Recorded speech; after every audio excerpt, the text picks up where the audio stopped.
I want to begin this week's lore series with a question. What if you yourself were the very thing that got in the way of your goals? Meaning, you have these grand plans to make your world a better place, right? Maybe it's something really lofty like eradicating disease and suffering or solving poverty, but you were unable to attain these great things because there was something in your very nature that was so broken, you'd never be able to achieve that kind of greatness. A character flaw that goes deeper than anything else. How far do you keep trying, and when do you know when to give up? This week we are exploring the Lumineth Realmlords, the newest faction to be added to Age of Sigmar, and I could not be more excited, and if you want to follow along, be sure to hit subscribe. The Lumineth are an interesting faction to cover because it's not just the story of a people, but the story of their god and their home as well. Hysh and Teclis both play an integral part of this story. But what I need to do to kind of get the lore out there is break them up just a little bit. I'm going to do a video on Teclis, one on Hysh, and so on. And so today we're really going to focus on the Lumineth Realmlords themselves. It's a tragic story, but also the setup for an incredible faction. When the twin gods of light, Teclis and Tyrion, awoke in Hysh, Realm of Light, they were saddened to find so few elves amongst the land. In fact, in their own realm, they didn't find any. And even after reuniting with Sigmar, he had a few elves, a few populations here and there, but many of them didn't want to be uprooted from Azir to go to Hysh. It wasn't until the later days of the Age of Myth that a clever plan was put into effect, and one that we've talked about many times. And I will go into again more on the Teclis video. Basically, in the old world, Slaanesh had devoured so many elven souls that the race was on the brink of extinction coming into Age of Sigmar. But Morathi, leader of the Daughters of Cain, had escaped the depraved god's gullet. And so a plan was set in motion to capture the god of excess, Slaanesh, and take back the elven souls within it. Thousands of souls were pulled out, some broken, which would later become something like the Idoneth Deepkin, some having strange mutations but otherwise kind of mentally pure, and that's how we get like the Caneri and the Melusai of the Daughters of Cain. But despite all the horrors inflicted upon them, some souls came out pristine, a shining example of what an elf could be. It was these souls that made their way to Hysh, under the guidance and protection of Tyrion and Teclis. This is the starting point of the true elves of Hysh, a chance to begin again, to breathe new life into a dying race, right? In this time, as opposed to the old world, things could be different, they could be better. A world without hubris and strife, founded here in the land of enlightenment. The elves that were brought into Hysh quickly blossomed. They spread to all corners of the 10 domains of Hysh. Great towers were built, schools, colleges, cities, and more. Teclis himself sat and taught his children everything he knew, and the new elves becoming even more powerful in the arts of magic than their old world kin. And Teclis, seeing the potential here for these elves to blossom on their own, gave them a gift. The knowledge of how to mine ether quartz, which is the realm stone of Hysh. And we'll cover that resource a bit more when we talk about in Hysh in a dedicated video, but this realm stone presents itself as a solid form of light that can be harvested. And ether quartz was researched and kind of set off a massive gold rush, right? Because it could make warriors more deadly, engineers more creative, artists would reach new heights. It was, again, it's a realm stone based on enlightenment and inspiration and all these very positive, mental, lofty things. And an explosion of knowledge and power shook the elves of Hysh in this realm stone, and at a rate at which it was being researched meant there was just limitless potential. And maybe it was optimism or perhaps denial, but Teclis and Tyrion both failed to see the seeds of pride taking root in the heart of their people. Remember that question I opened up with just a minute ago, right? You have limitless potential, but your very nature means you can never achieve the greatness you set out for. Arrogance is an insidious disease upon the soul, and no race is more susceptible than the elves. The limitless potential soon turned to a dark chapter in their history. Greed saw the production of ether quartz become increasingly cutthroat. Researchers began keeping their works secret, kind of becoming paranoid that others were stealing their ideas. In the courts and councils of leaders, they secretly whispered about ways to kind of, knock their rival kingdoms down a peg, show them that we're number one. And slowly, they began to start seeing each other as competition, and then as rivals, and ultimately as enemies. All the while that diplomatic relations are crumbling from hubris and greed, Aethercourt's research goes into overdrive. Fantastic weapons of unparalleled destruction are created, things that would tear the fabric of reality apart. But of course, there are a bunch of handshake deals between all these elves saying, oh, we'll never use these, we just wanted to see if we could create it, but we'll never use it, don't worry about it. And that's like the upper echelon, but for the lower levels of society, things were going a bit mad as well. War, fever, and paranoia had trickled down to the civilians, where they started accusing each other of researching the magics and power of chaos and demons. And what you essentially had was a cold war between nations up top, right? They're all building these bigger, better weapons, trying to show off, knock each other down a peg, prove that we have, the most dangerous weapons imaginable. But at the lower level, like in your day-to-day, interacting with other civilians, you have a witch hunt. Everyone's jockeying for superiority and seeing baseless accusations as an easy way to eliminate a rival. And while the introduction of Aethercourts didn't necessarily spark this kind of thing, it's not that an evil, substance or anything like that, it ramped up its timetable considerably. I just think it kind of exacerbated an already existing flaw in the hearts of elves. More weapons were built, more civilians were turned against one another, and towers and monuments and colleges grew ever larger in an effort for them to outdo one another. And all of this reached a point of critical mass. Hubris and greed had turned what were once trusted friends into hated enemies. Tyrion and Teclis were away, perhaps, pulling more souls from Slaanesh, or they were, in the company of Sigmar and his pantheon, which they were trying to save face and still be participants in. But their absence isn't the cause of what happened next, but it surely didn't stop it. The event known as the Spire Fall was a devastating time in Elven history. We don't know who struck first, but all of that pent-up rage and pride and emotion that we've been talking about was finally unleashed. Weapons that were never meant to be used against mortals were dropped upon rival houses. Devastating magics of fire and death were hurled from one wizard to another, and it almost seemed like the elves at this point had a plan of mutually assured destruction. That the minute one of them pulled the pin on a grenade, they'd just all throw everything they had at one another. What seems like overnight, everything that Tyrion and Teclis had built in Hysh with these elves came crashing to its foundation. Some of these weapons were so powerful they tore the veil between the mortal realms and the realm of chaos, demonettes in particular, flooding into Hysh.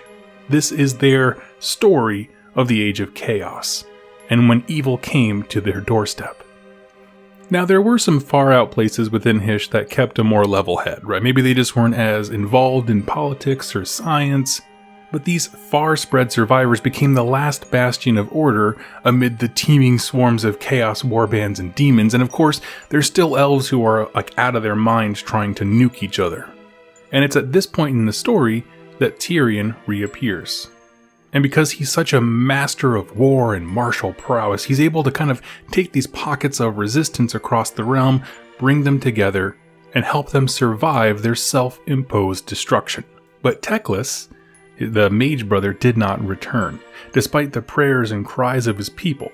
One of the things we'll explore as we talk about the realms is that Hysh is kind of divided down the center, right? Yeah, we all know the realms are a disc, divided down the center. Half is for Tyrion, half is for Teclis. And the Teclis half, though they survived, were feeling abandoned. The Spirefall had opened their eyes to their own hubris, and the consequences were so severe that it gave them a real perspective of their own ignorance. Nearly a month after the Spirefall kind of died down, because it was a long-term event, it wasn't just a one-night thing, Teclis returned to his people. And we'll talk more about what he was up to later, but understand that as all hell was breaking loose, he was in deep meditation on how to further understand the nature of the realms and live in harmony with them. Basically, how do I stop my people from being like this? Coming home and seeing the destruction that his children had wrought, Teclis felt a twinge of pity and remorse. He could see how broken they were, those aspects of elven life that kept them from truly achieving greatness. With the few survivors left on his, hemisphere, I guess you could say, of the realm, Teclis set to the harsh task of rebuilding his people in a realm now flooded with chaos. But he had learned much in his time of study, and there was a glimmer of hope remaining for his people. From the ashes of the Spirefall, Teclis would reunite his people, and together they would rise like a phoenix, wiser and more powerful than ever before. This tragedy, the Spirefall, is the birth of the Lumineth Realmlords. And I want to end that story segment here because it's a great stopping point where you have this pre-Spirefall elves, and after this, reuniting of Teclis, they become something new. And so I want to talk about why are these origins so awesome. The idea that something in you is just flawed is fascinating, right? We have it, we call it human nature. It's why a lot of us don't trust, religion or government establishments, because people are crummy, and so the things that they inevitably get into are sometimes crummy as well. And it's like that, but a very focused, alien version of it, where the elven nature, so to speak, naturally leads to arrogance and self-destruction, but on an apocalyptic scale. And yet, they are accurately seen as a species of limitless potential. They could do incredible things, but they squandered it, just like they did in the old world and devolved into civil war. I like how the book describes this slow roll to self-destruction, and I didn't cover every detail because, as always, I want you to go read these things for yourselves, but it started so subtly that it's stupid, right? Is my tower bigger than my friend's? Is my robe whiter than his? Is it made of better fabrics? How does, the purity of my refined ether quartz compare to somebody else's? And all these are very trivial things, but here's the problem. What is your worst personality trait magnified 1,000 times, right? For the elves here, it was arrogance and pride that led them down this road. And it was supercharged by the power and innovation potential of ether quartz. I think it just accelerated what was already going to happen. The idea of a Cold War brewing and a witch hunt among civilians hits fairly close to home, as I am a fan of American history. This overall blanket of unease and distrust of your neighbor is both highly infectious and cripplingly dangerous for any society. And it's easy to create a feedback loop that propels people towards destruction, right? Leaders say that those other elves are trying to infiltrate our kingdom. Citizens begin persecuting one another as spies with no evidence at all. The leaders look at this, all these alleged spies, and say, yep, here's the proof. And so it just kind of goes in circles of, information being fed to one another. It's a runaway train, and Teclis and Tyrion weren't around to keep it on the track. All in all, their downfall, the Spirefall, is a fascinating story and one that I'm excited to continue in tomorrow's video as we try to comprehend exactly what rose from the ashes of this self-defeat. I like these kinds of videos that start on a somber note, and I don't know why, I like the idea of a triumphant return. I felt the same way with the cities of Sigmar, where, the first story that you really get in that battle tome is utter defeat, and then it's how do we take this and move it into something, based purely on hope. And I love it. So tell me your thoughts. What do you think of the Spirefall? I wish we knew a little bit more about the pre-Age of Chaos elves, those different domains, but we do get to see their kind of new reflection later on in the battle tome, so I am excited to dive into those. As always, thank you all so much for watching, and I'll catch you in my next Age of Sigmar lore video. Happy wargaming. In our last video, we were introduced to the Elves of Hysh. Those souls so full of potential were pulled from the prison of Slaaneish's mouth without blemish. These were to be seeds of hope and the promise that the Elven Empire could reach the same heights of glory that they had in the Old World, even surpassing it. But Elven nature is so prone to arrogance and indulgence that after the introduction of ether quartz as a resource, their society quickly collapsed after the catastrophic self-destruction known as the Spirefall. But from these ashes, a new force rose, and that's what we're going to talk about today. But really quickly, I want to put this in perspective with the larger events going on. We've known the Age of Sigmar universe to be really divided into 3 chunks of time: the Age of Myth, Age of Chaos, and Age of Sigmar, which is what we're currently in. What makes this faction so interesting is that on some level, they are completely absent from those events. They did in fact prosper during the Age of Myth like everybody else did in the Mortal Realms, and they did have an Age of Chaos during, the chaos infestation that went on everywhere, but their timeline of events is totally divorced from the struggle we've read about in other lore. The elves, to put it mildly, went on a bit of a side quest, and by side quest I mean, they were busy trying to contain the god of depravity and secretly rip souls from him, and then you have what's basically a nuclear-powered civil war. Point is, their history doesn't exactly line up with the greater narrative, but it does loosely. And the hardships and trials they suffered are no less dramatic because it happened, in its own little self-imposed isolation. To give you a sense of place in the timeline, know that the Spirefall and the subsequent rebuilding of Hysh elves all actually happened during the Age of Chaos, to the point where they were strong and settled enough to refuse Sigmar's help and the Stormcast from entering Hysh. They were already established as the Realmlords, and the Age of Sigmar began with them already having mostly purged chaos from Hysh. So with the timeline set up, let's talk about what these broken elves became right after the tragedy of the Spirefall. One of the things I touched on briefly yesterday, that was when things were getting really, really dark in Hysh, the twin gods Teclis and Tyrion were nowhere to be found. After things went from, emergency to catastrophe, Tyrion returned, but it took Teclis longer. What was he doing? Well, he was learning. For a full month, Teclis was in deep study, casting his mind out amongst the realms. He heard the prayers and pleas of his people, but he didn't answer because he wanted to return with solutions. In this deep meditation, Teclis discovered a new truth, a means with which his essence and mind could truly bind with the realm itself. For example, he found himself able to commune with the moon of Hysh, Selenar.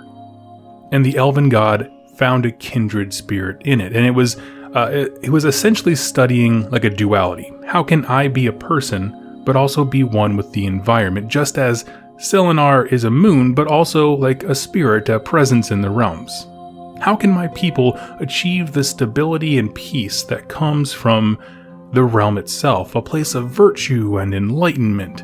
And so after a month, Teclis returned to his people, selecting the most, contrite and level-headed among them to form the basis of his new kingdom. And this was the founding of the Lumineth Realmlords as we know them. Teclis took these like supplicants and taught them to commune with Hysh just as he had.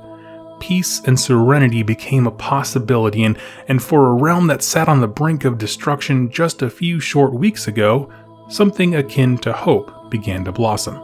But there was no time to rest, sadly. Chaos had poured into the realm, and they were still technically in the middle of a civil war, because all those things, they hadn't fully been resolved, they just knocked each other back to the Stone Age. And so a long period known as the Wars of Reinvention began. And it's hard to express, but this was not just a military campaign to regain order and control.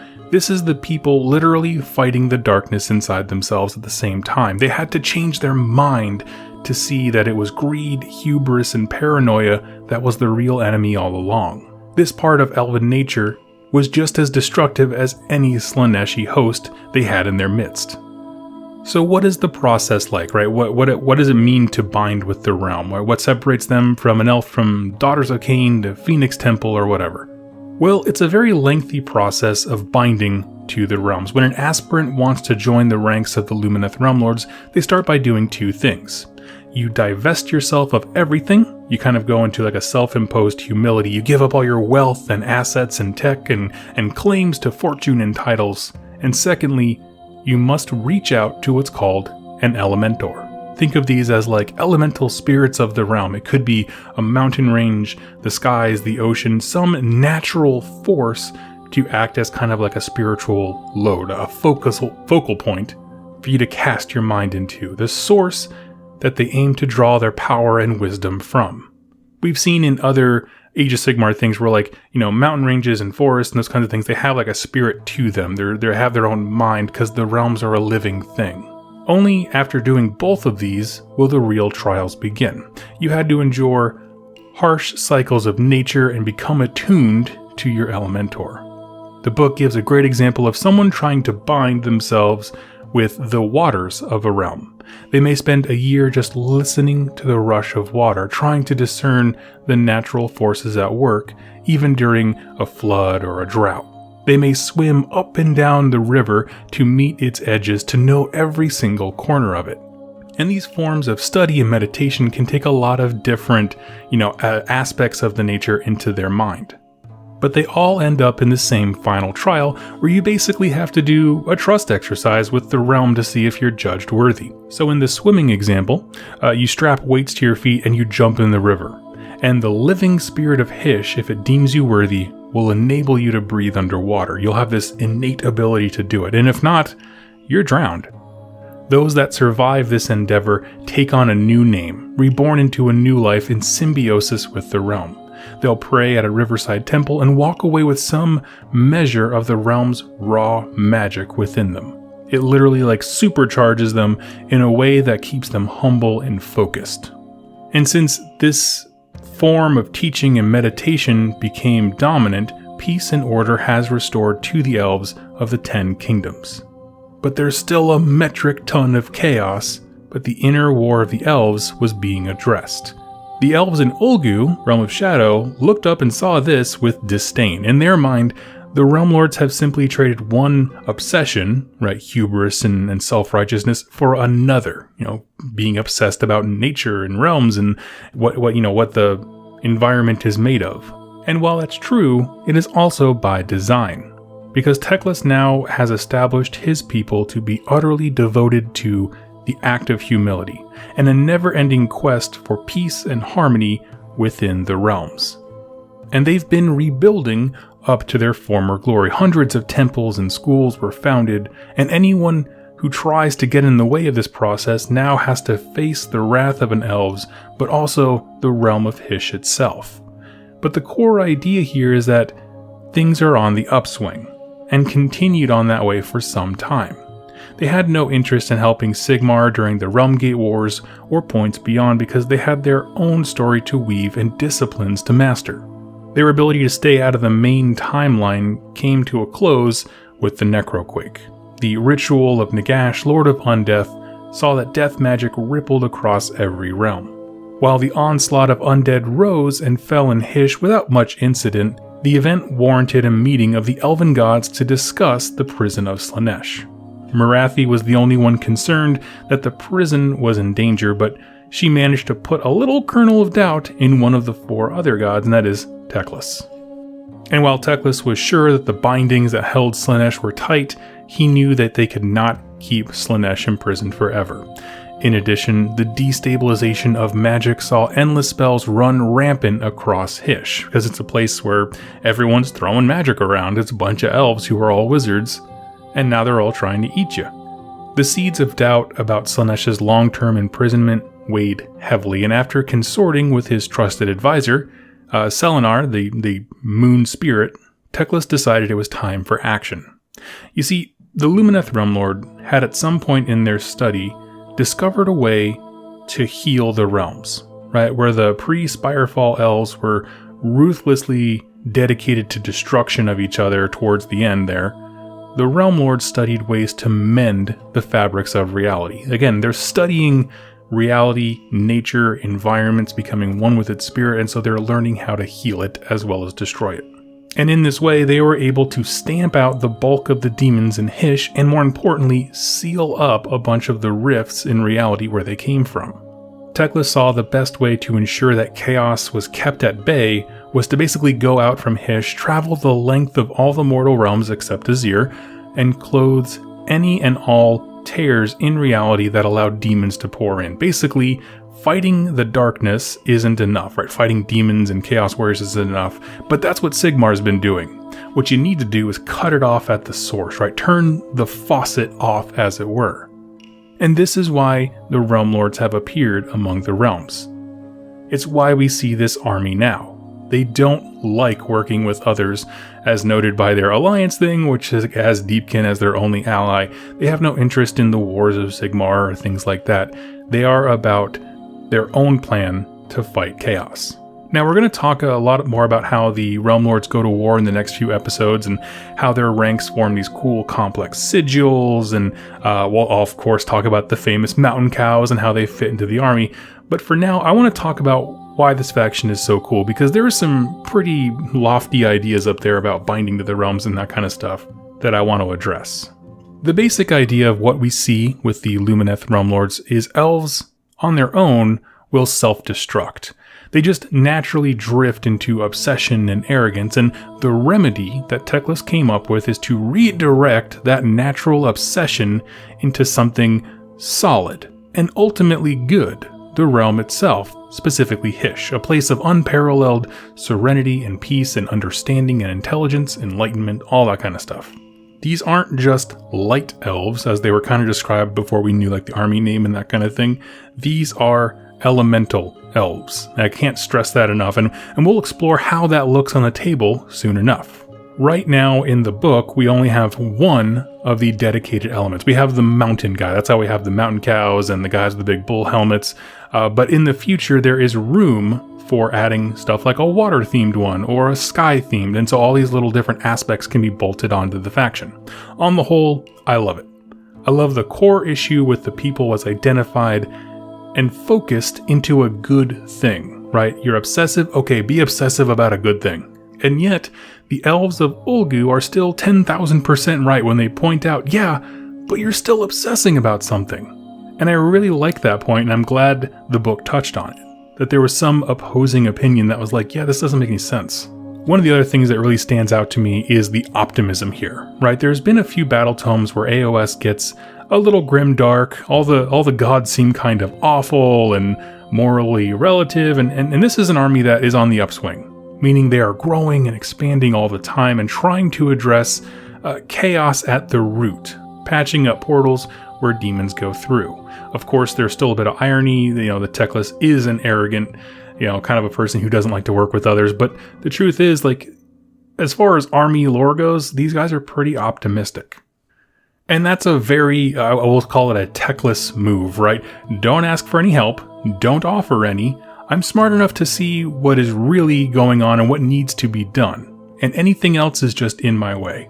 You can maybe see a hint of how the elves never really seem to change, and so the Lumineth Realmlords are technically on the side of order, but they don't do so in a collaborative way. They do it in a very distinct way. They don't play well with strangers. They see others' plans to halt chaos, like, Sigmar trying to rally the Pantheon to fight chaos on all fronts. They see that as being a lesser idea. And all that makes me laugh because it's ultimately the most elfy thing there is, right? Of just finding all this peace and harmony and like, oh yeah, okay, we fixed the arrogance inside of us. Okay, how are we going to work with others? We're not, because we got it on lock. And that's just that same fault pointing itself out again. They can't escape it. And the book makes it very clear to the point where it's like, this is a very intentional, like, we have this meta view of this and how ridiculous it is. But in their minds, they're like, oh, we have the answer. We got this now. Now, lastly, something I mentioned a while back when I did my video on Gur, and I've brought it up a few times since, is I cannot tell you how much I like the idea of the realms being alive. That all the drama between factions and armies that takes place in the realms forget that these places are living environments unto themselves. That the natural energy and spirits of this place have their own agenda and power to enforce it. And what we're seeing is a faction drive itself to destruction, really wrecking Hysh in the process, but find hope and healing by simply finding harmony with the world around them. They don't control and twist it like the forces of chaos. They don't leave it lifeless and dead like Nagash wants to do, or build upon them to harvest resources with impunity like a lot of the Order factions. They just want to be. And they want to listen and they want to learn. And that's what gives these elves fantastic power that we'll explore more this week. So friends, that is what I have to say on the Lumineth Realmlords. That kind of their shtick, right? That they are taking different elements from the environment around them, communing with the spirits of the forest, the mountain, the wind, the river, the ocean, that kind of thing, and kind of taking the natural power of Hysh into them. They become supercharged mages. They can do all kinds of cool things based on that, and whatever aspect that they devote themselves to really does radically change their personality and their abilities and things like that. So I thought it was super fascinating. I'd love to hear your thoughts in the comments below. As always, thank you so much for watching and listening, and I'll catch you in my next lore video. Throughout this week, we've followed the folly of those elves rescued from Slaanesh by Teclis and Tyrion specifically, and we watched them rise to new heights of achievement and be humbled by petty hubris and self-destruction, only to be born new as the Lumineth Realmlords. But this is not a standard army, meaning they aren't a copy-paste from place to place. The Lumineth Realmlords from one aspect of the realm will look very different from another, because it was Teclis who began instructing them in the way of how they can bond and commune with the realm itself, and that teaching has been interpreted and manifested in different ways. This, to go back to, out of lore for a second, is how we end up with the different sub-factions, right? We call these great nations in the Lumineth Realmlords. New cities and holds built up from the humbled elves of Hysh. Now I have to say the division of these Lumineth Realmlords is quite possibly the most clean and cut and dry of each nation, basically acting as its own standalone continent. We'll do a dedicated video on Hysh, but looking at the map, we can really see clearly the origins of each nation. The realm is basically cut into 8 slices with an island in the center and a jagged ring around, and that makes the 10 paradises of Hysh. 4 of those slices, which represent truly colossal continents, are the children of Tyrion on the left, and 4 are dedicated to Teclis on the right. They help each other. There's not like a border or a wall or anything like that, but it's these 4 continents of the great nations spawn from. Theirs is a world of perfect symmetry, and their geological features within each landmass really shapes them as a people. So I want to get things they have in common out of the way. When the Lumineth Realmlords go to war, it's not a typical, military caravan or formation on the battlefield. Everything they do, from their battle stance, the unit formations, like literally the shapes of their formations, etc., is extremely intentional. That by standing in certain formations, they can actually channel geomantic power from the earth itself, increasing their effectiveness in battle. As each section of the realm is different, it follows that these formations and disciplines are equally varied. They're tapping into different things. What I'm trying to get at is that if you see a Lumineth Realmlord, army or something like that coming towards you, there's always more going on than you know. Their formations are actively channeling power. They move as a giant siphon of realm power, and they are quickly moving to unleash that power upon you. Again, always more than you know is going on.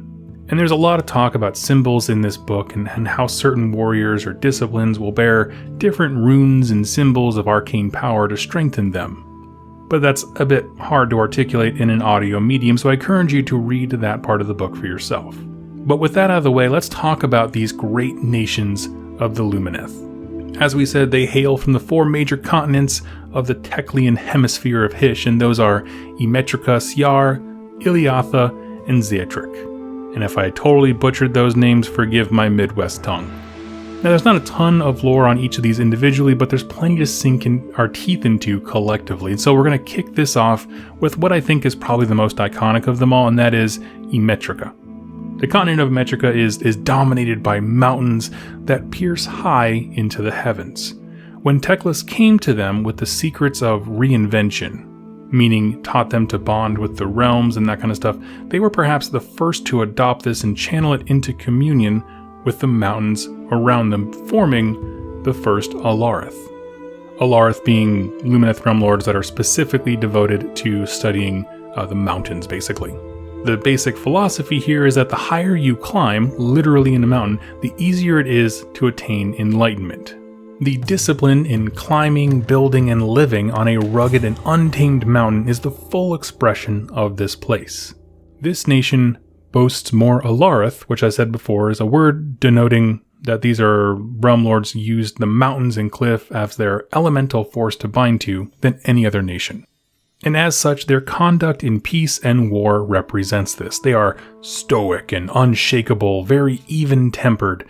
In battle, they form an immovable mountain for foes to crash and shatter upon, just like the mountain forces that they channel inside of them. And we'll explore the elementals and that kind of stuff later, but this force has access to the named character variant here, Avalanor, and they make great use of Stone Guard warriors as well. But it isn't all high peaks and mountaintops, so to be truly connected to the realm is to be open and learning from all of it. And so one of the big trials that these specific realm lords face is descending into the jagged, deep valleys and caves of the land. Because when you become one with the realm, exploring its darkest depths is also an act of self-exploration. You encounter the darkest parts of yourself, and if they were tethered to the wisdom of the Alarith, their spiritual loads, they'd be able to come out alive. If not, they'd lost forever. And I want to point out that their extreme connection with their environment is fascinating, right? Taking on all aspects of the mountain around them to the point where, spelunking is a voyage deep into your own heart. It just seems very intense. It has a real as above, so down below vibe where everything is a symmetrical reflection of our world and ourselves. Next up is the great nation of Ciar. If the Emetrica are a prime example of the Hish elves being reborn as Lumineth Realmlords, then the elves of Ciar exemplify their original fall. This is a nation of artisans and craftsmen, and in the time leading up to the Spirefall, they were the envy of other nations. Ciar craftsmanship is renowned amongst the Lumineth Realmlords. It's the best of the best, and while that quality is appreciated in jewelry and fashion, both of which they are like the innovators of within the Realmlords, the real crux of their story hinges upon their weapons. This was one of the nations defined by the outlandishly destructive weapons they created, all while the artisans claimed to never intend to use them. Ancient tomes of arcane, devastation, weapons that could slice reality, shields that were impenetrable, and all of that sounds great, and for a time, it was. They became extremely wealthy and very well respected, but during the Spirefall, all of that would change, as few would fall from grace harder. Those vaults of unparalleled weaponry were depleted. Weapons beyond understanding were turned on neighbors and family, and the entire continent was kind of torn asunder by war. This is a broken place. The lands are ravaged by arcane weapons, like post-World War II Europe, right? It's just mud and debris and just devastation everywhere. But upon seeing such destruction, no other great nation fell into such despair and remorse. They are a deeply contrite people, and they wanted to change, readily accepting Teclis's teaching when he came back, and they set themselves to the task of reinvention with a lot of vigor. Their artisans and craftsmen decided, okay, no more weapons, we're done with that, and they focused on building things that would benefit others and last eternally. Again, jewelry, art, music, civil engineering on huge scales, they just used their minds for constructive purposes. But there's a problem. The realms were still reeling from the Age of Chaos, and Teclis himself had come down to talk with them, imploring them to go back to weapon crafting, at least until the immediate threat is vanquished, which I imagine had to have been a very awkward talk. I'm just imagining here like, hey Teclis, we did what you want and found inner peace, and we turned it into something constructive, and then there's just Teclis on the other side of the table being like, I love it, I love your energy, but also, I'ma need you to go back to making nukes again. Wait, what? Yeah, it turns out this isn't the time to move your budget from military into fashion and road work. We need guns. We need like big guns. And honestly, that's the bulk of their story. And I love this tension. And we see it in a lot of media, right? Of doing a 180 with your life, heading now in a good direction, but who you were before is needed again, right? These are the John Wick of great nations, making weapons. Yeah, I guess I'm back, that kind of thing. And that inner tension makes them very understandable, makes them very relatable. They want to do good, but to achieve their ultimate goal of getting rid of chaos, they need to do the very things that broke them in the first place. They ultimately submitted to Teclis's will, and now their skill at weapon design and crafting stable ether quartz has made them rise from the ashes. And in-game, this is represented by having more ether quartz and some impressive artifacts, things like that. Now next up is the great nation of Elithia, and this one is probably the most wild departure from the others. It gets a bit wiggity. The core philosophy of the Elathians is that if light is not renewed and refreshed, it goes out. You need to keep putting fuel on a fire for it to keep burning. At least that's what they say to themselves, and how that forms a society is very interesting. This is a matriarchal society that deeply values having progeny. That if we don't teach our lessons to the younger generation and do so in a way that pushes them to excel beyond us, our legacy and all that we've learned will end. So they have a big focus on kids and imparting wisdom and keeping it going for generations. They want to be the light of reason that never fades. So they have a big emphasis on numbers. So it's not a surprise that this great nation boasts the biggest population that there is, making up a bulk of Lumineth Realmlords citizenry. Now, having a matriarchal society that values passing wisdom and knowledge to the next generation doesn't make them weird. They stand out a bit as other nations often see, focusing on family as a distraction from learning, but I can see both sides, because attaining wisdom means very little if you die and didn't share any of it, because everything you strove for dies with you. But what is weird is how this mentality shaped them before and leading up to the Spirefall. Rather than focusing on magics that were external, like other nations that made these big war machines and incantations, Ilyatha focused on the self. Again, how can we maximize the number of people with the most knowledge? The answer is division. The elves studied a specific power that allowed them to basically split themselves. Where there was one elf, now there are two. It's like a crude doppelganger, almost like a magical sprite or familiar, but with its own sentience. They are a different person. True masters of this art were able to split themselves into 5 or 6 different pieces, and as you'd imagine, this allowed them to fill their ranks with warriors very quickly. And that division came to a head at the Spirefall, where the magics that kept these doppelgangers around began to crumble, and the very nature of the elves going to war with itself. But I like that you can see their logic, right? Pre and post Spirefall, they want the same thing, it just took on very strange forms before. Nowadays, they still do have the ability to split into twins, but there's a legal limit set by Teclis that there can only ever be 2 of you.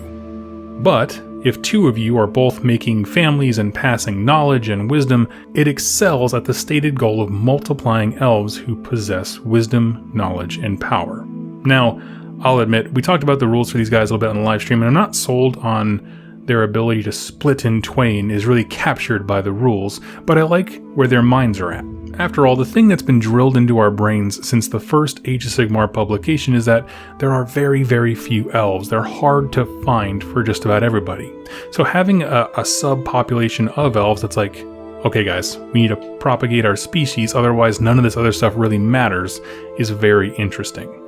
We don't really get that kind of flavor from any other elves we've covered, and focusing on the next generation and passing down of wisdom is really cool. It's the very height of hope, because, there will be a world after the ravages of chaos. We can build a future, but we have to make decisions that lead to that future, i.e. having kids and that kind of thing.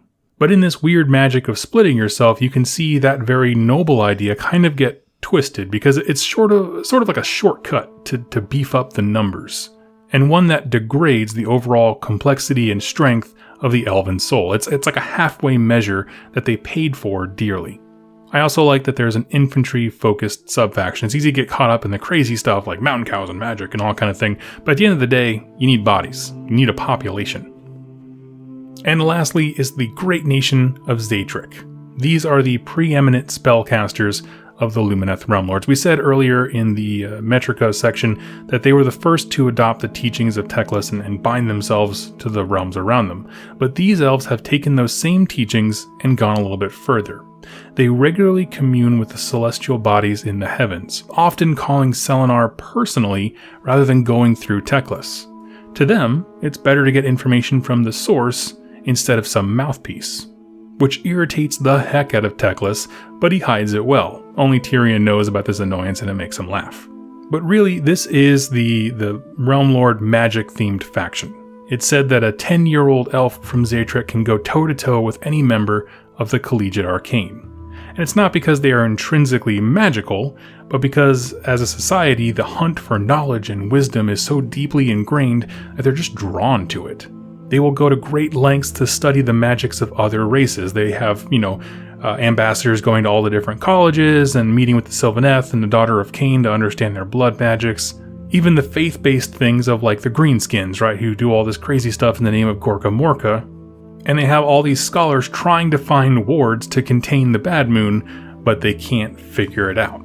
The point is, they're very active in understanding the realms around them. While Technus will walk amongst all of his kin as he sees fit, he walks the cities and shores of Zatrek more than any other, and I think he feels a real kinship with them.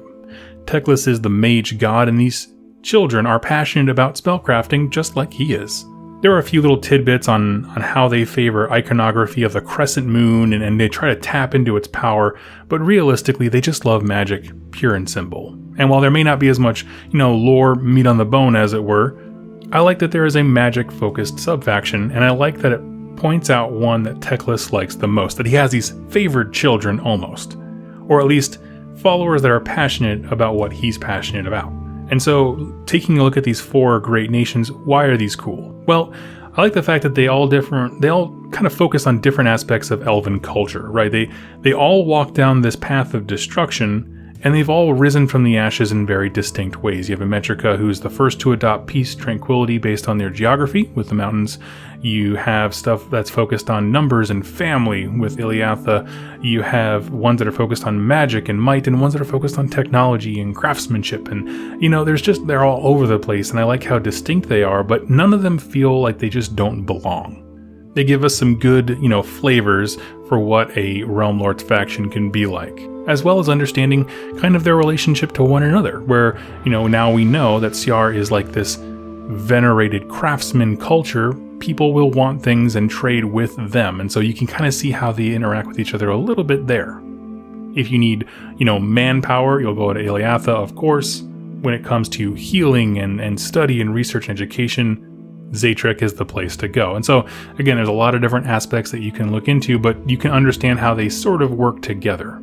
This does make me incredibly interested to see the 4 sub-factions of the Tyrian half of this army, because we don't know anything about it, but I'm curious to see what kind of different parts of elven culture they represent. I'd love to hear your thoughts on these. Which of these great nations is your favorite?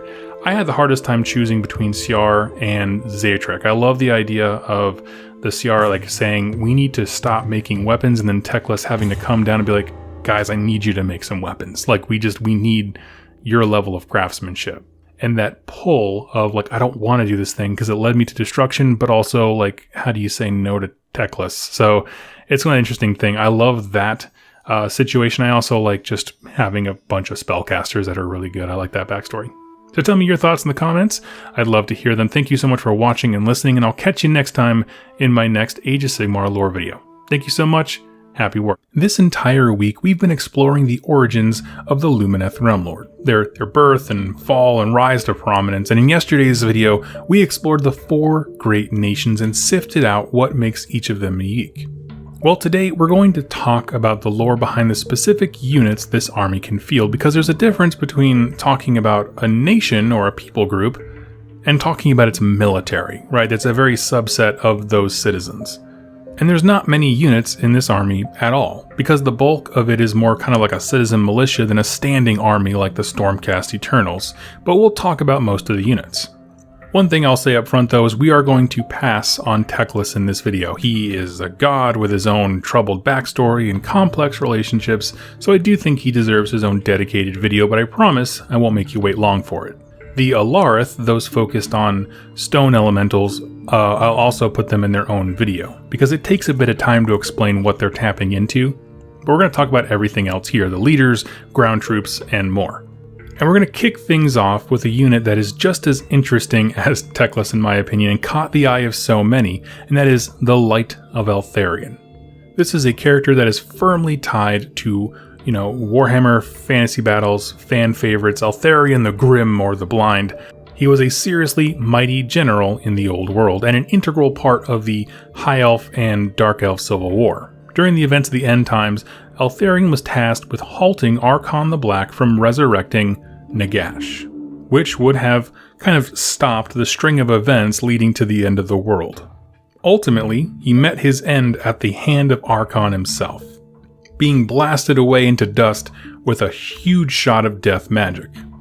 And the end times is really what I personally know him from, as I wasn't playing, fantasy battles long before AOS launched.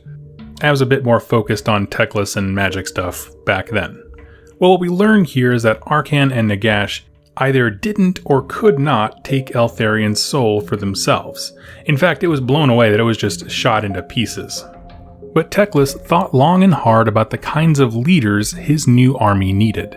And so he went into meditation and fasting, and for a long time he sat searching the ether for the disparate parts of Eltharion's soul, knowing that the strongest of wills can never be fully extinguished. When he felt that he had, all the pieces, so to speak, Teclis visited Iliatha, seeing an elf that bore a striking resemblance to Eltharion of old. Now, if you remember from yesterday's video, Ilithia is the nation that devised how to split people, essentially being able to make doppelgangers. And so a doppelganger of Eltharion's look-alike was made, but he didn't have a piece of his soul in there.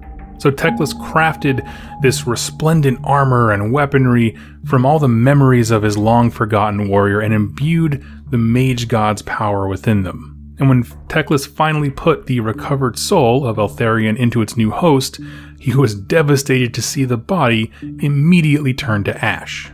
Teclis wept at the failure to resurrect an old ally, but was astonished when the armor that he was now empty because the body turned to ash, sat up and saluted.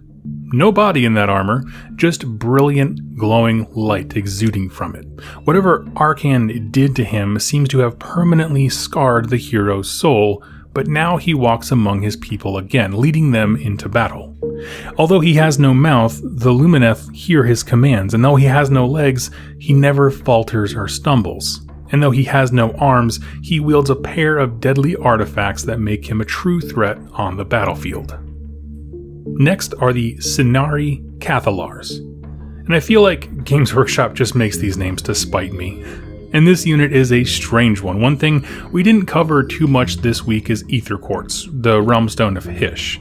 I plan to do a deeper focus on that when I talked about Hysh itself as a realm. But it's important to understand this character. So essentially, when you use Ether Quartz, it supercharges whatever you're doing, but at a cost.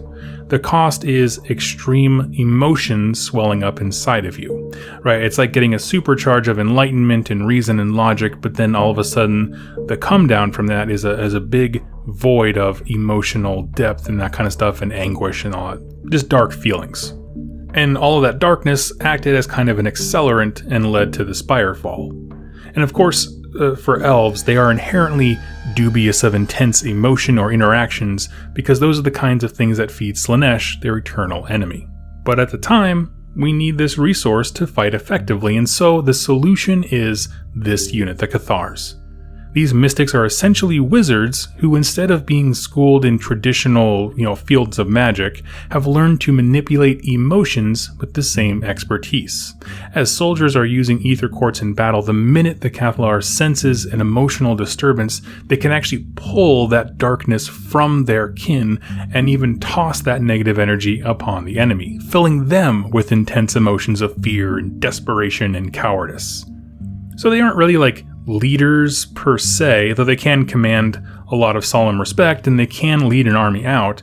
Generally, though, they exist to ensure that the Ether Quartz never becomes a blight on the Lumineth like it did leading up to the Spirefall. She is calmness and clarity of purpose made manifest, because being able to defeat a Slaanesh army doesn't matter if you exude enough intense emotion to feed him to make more demons. Now at this point, we're going to move into the Venari, also known as the Shining Host. These are the men and women who make up the vast bulk of the Lumineth Realmlord armies, and they stand apart from other factions in that they are all innate wizards, powerful masters of magic that can channel their combined might into devastating effect. Also, side note, these are the most high elfy, as far as aesthetics go, units in the book, right? And their ranks are made up of the Venari Aurelian Wardens, the Venari Aurelian Sentinels, and the Venari Dawn Riders. There's not a massive amount of lore on each of them, but we'll tackle it here. Starting off with the Wardens. These are the rank and flank spearmen of the Lumineth, but there's a lot more going on under the hood.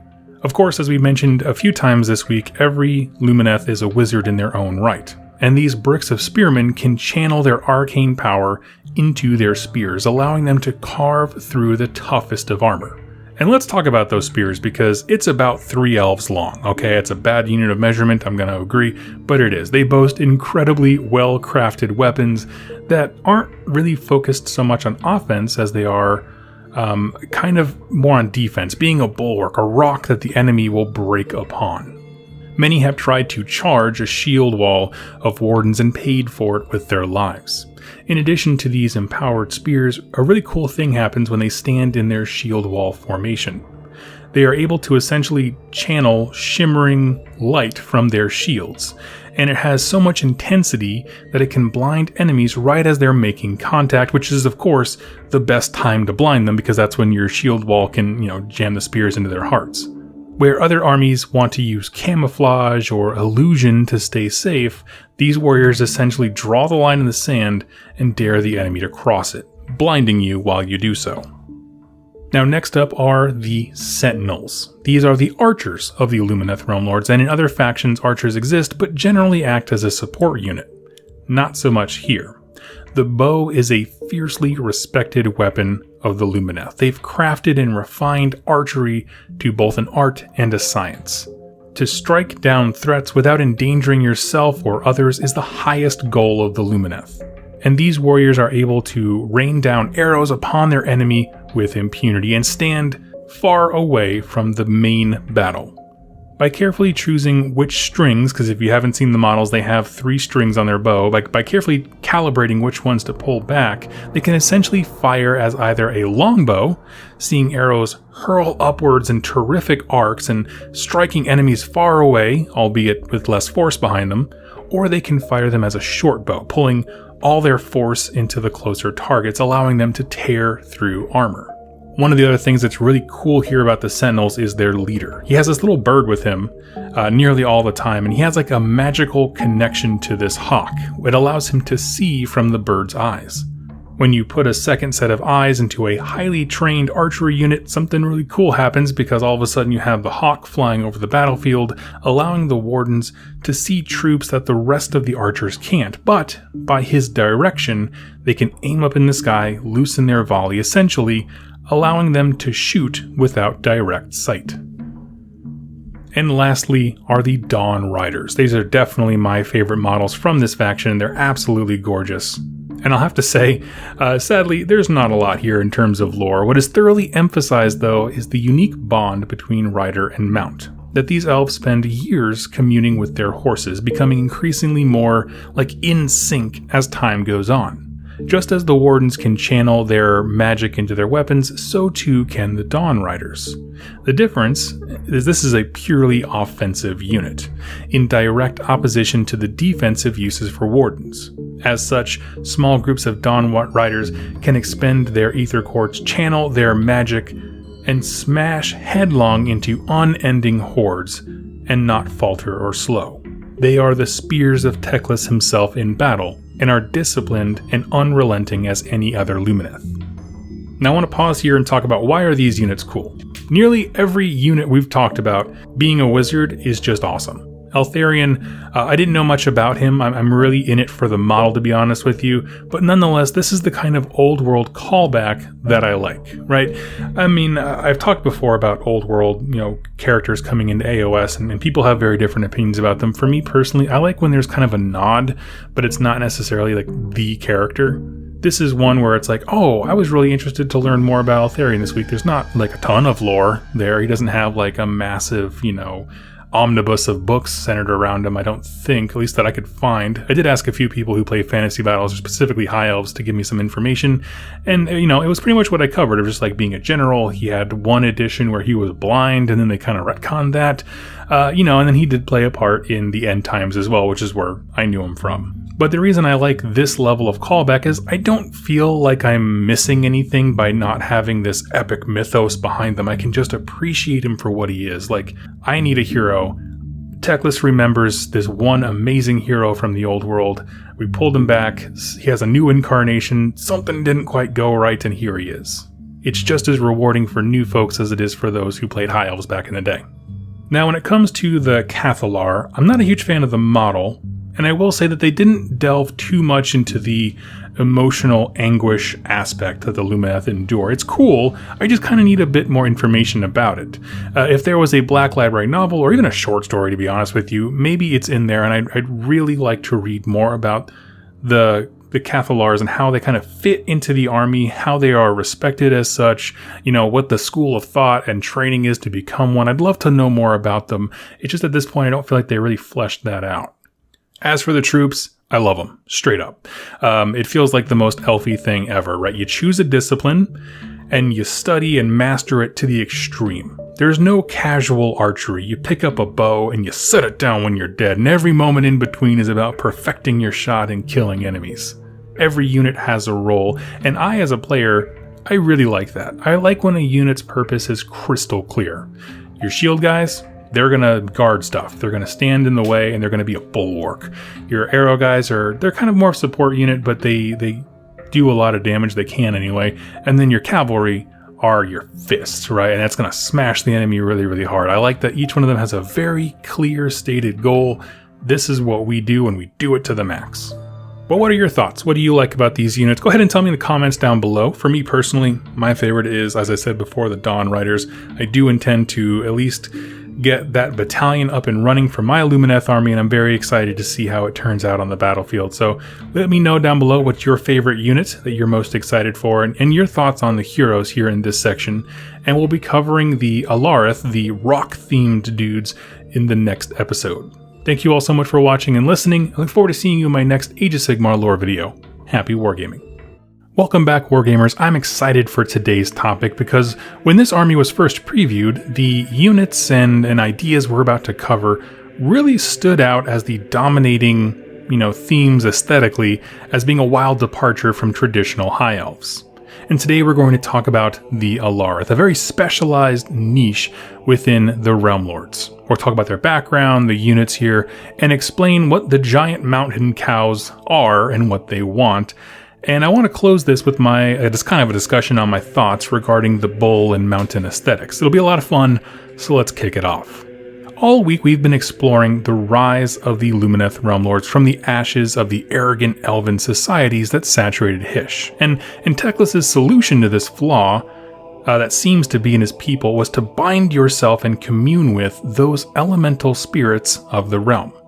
Everything in this world of Age of Sigmar, the mountains, the rivers, the forest, volcano, snow, it all has energy, a spirit, and something to teach us.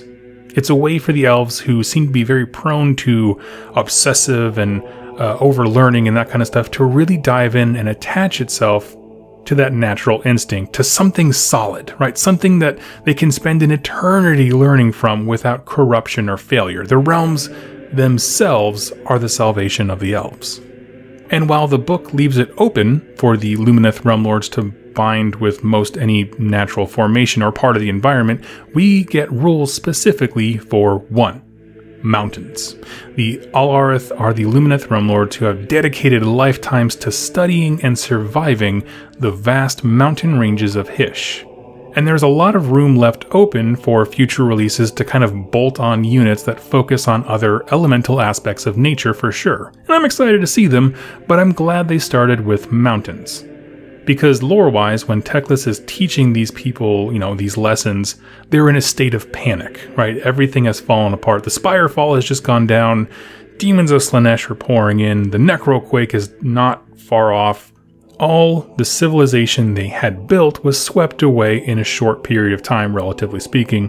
What they needed was stability. And that is essentially the appealing the mountain spirits. And what the mountain spirits brought was tranquility, even keel personalities, and be able to, handle your situation stoically.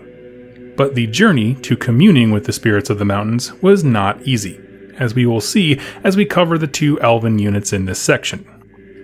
First up is the Alarith Stone Mage. We said in the video that the Great Nations of Emetrica was the first to adopt this. new Teklian teaching of binding to the realms, and their nation is dominated by vast mountain ranges, so it really makes sense that this is the origin point of most Alarth. But appealing to the mountains was not easy. The level of destruction that the elves had caused to the environment cannot be understated. Mountains were leveled, rivers were turned into vapor, forests burned. It was bad. And as such, it took a lot for these elemental spirits to really trust the elves. Many who took this new lesson from Teclis went to the mountains and were immediately killed. They just died. But some survived. They made this discipline to climb the mountain peaks, carrying nothing with them as they went, all the while singing songs of lament and asking forgiveness, and painted works of beautiful art along the mountain walls. And like I said, while many did die, in time, the spirits began to see the genuine lament of the elves, and their rage relented. As would-be supplicants fell from dehydration or hunger, the mountain would bring rain or algae to sustain them. The elf took only what was necessary, an act showing gratitude and, of course, self-restraint. It is from these first pioneers that the ranks of the stone mages were formed. With the mountain's blessing, the spiritual bond was formed between the elf and the natural spirits of the realms. And many lessons were taught, highlighting what the mountain wanted to share. Like I said before, stoicism, patience, endurance, strength. And while tapping into these geomantic powers offered rest and comfort to the soul, they were also found to be deadly on the battlefield. Where many disciplines of binding to the realms had the end goal of becoming ethereal, that is to say, to transcend past the need for a body and become a true spirit with the realms, the Alarth walked a different path, learning to channel their power to turn themselves into living, breathing stone, at nothing more than a thought. A stone mage can turn himself and his entourage into an immovable rock, an anchor in reality, just as the mountains who taught them are. The Alarth stone mage is the part teacher, part battle mage, but at its core, they're still just a student of the realms. To see a stone mage in battle is to see the perfect balance, a true hybrid of elf and realm. And alongside with them are the Alarth Stone Guard. And if the stone mages are the teachers and the scholars of these mountain temples, then the Stone Guard are its standing army. It is said that a Stone Guard soldier is so closely bound to the realm that they can stand guard for years, even decades, without moving. The power of the mountain channeled through them sustains them without food or water. They stand immobile, guarding the entry to these great temples of learning, ensuring that the place remains untouched by any who would foul it.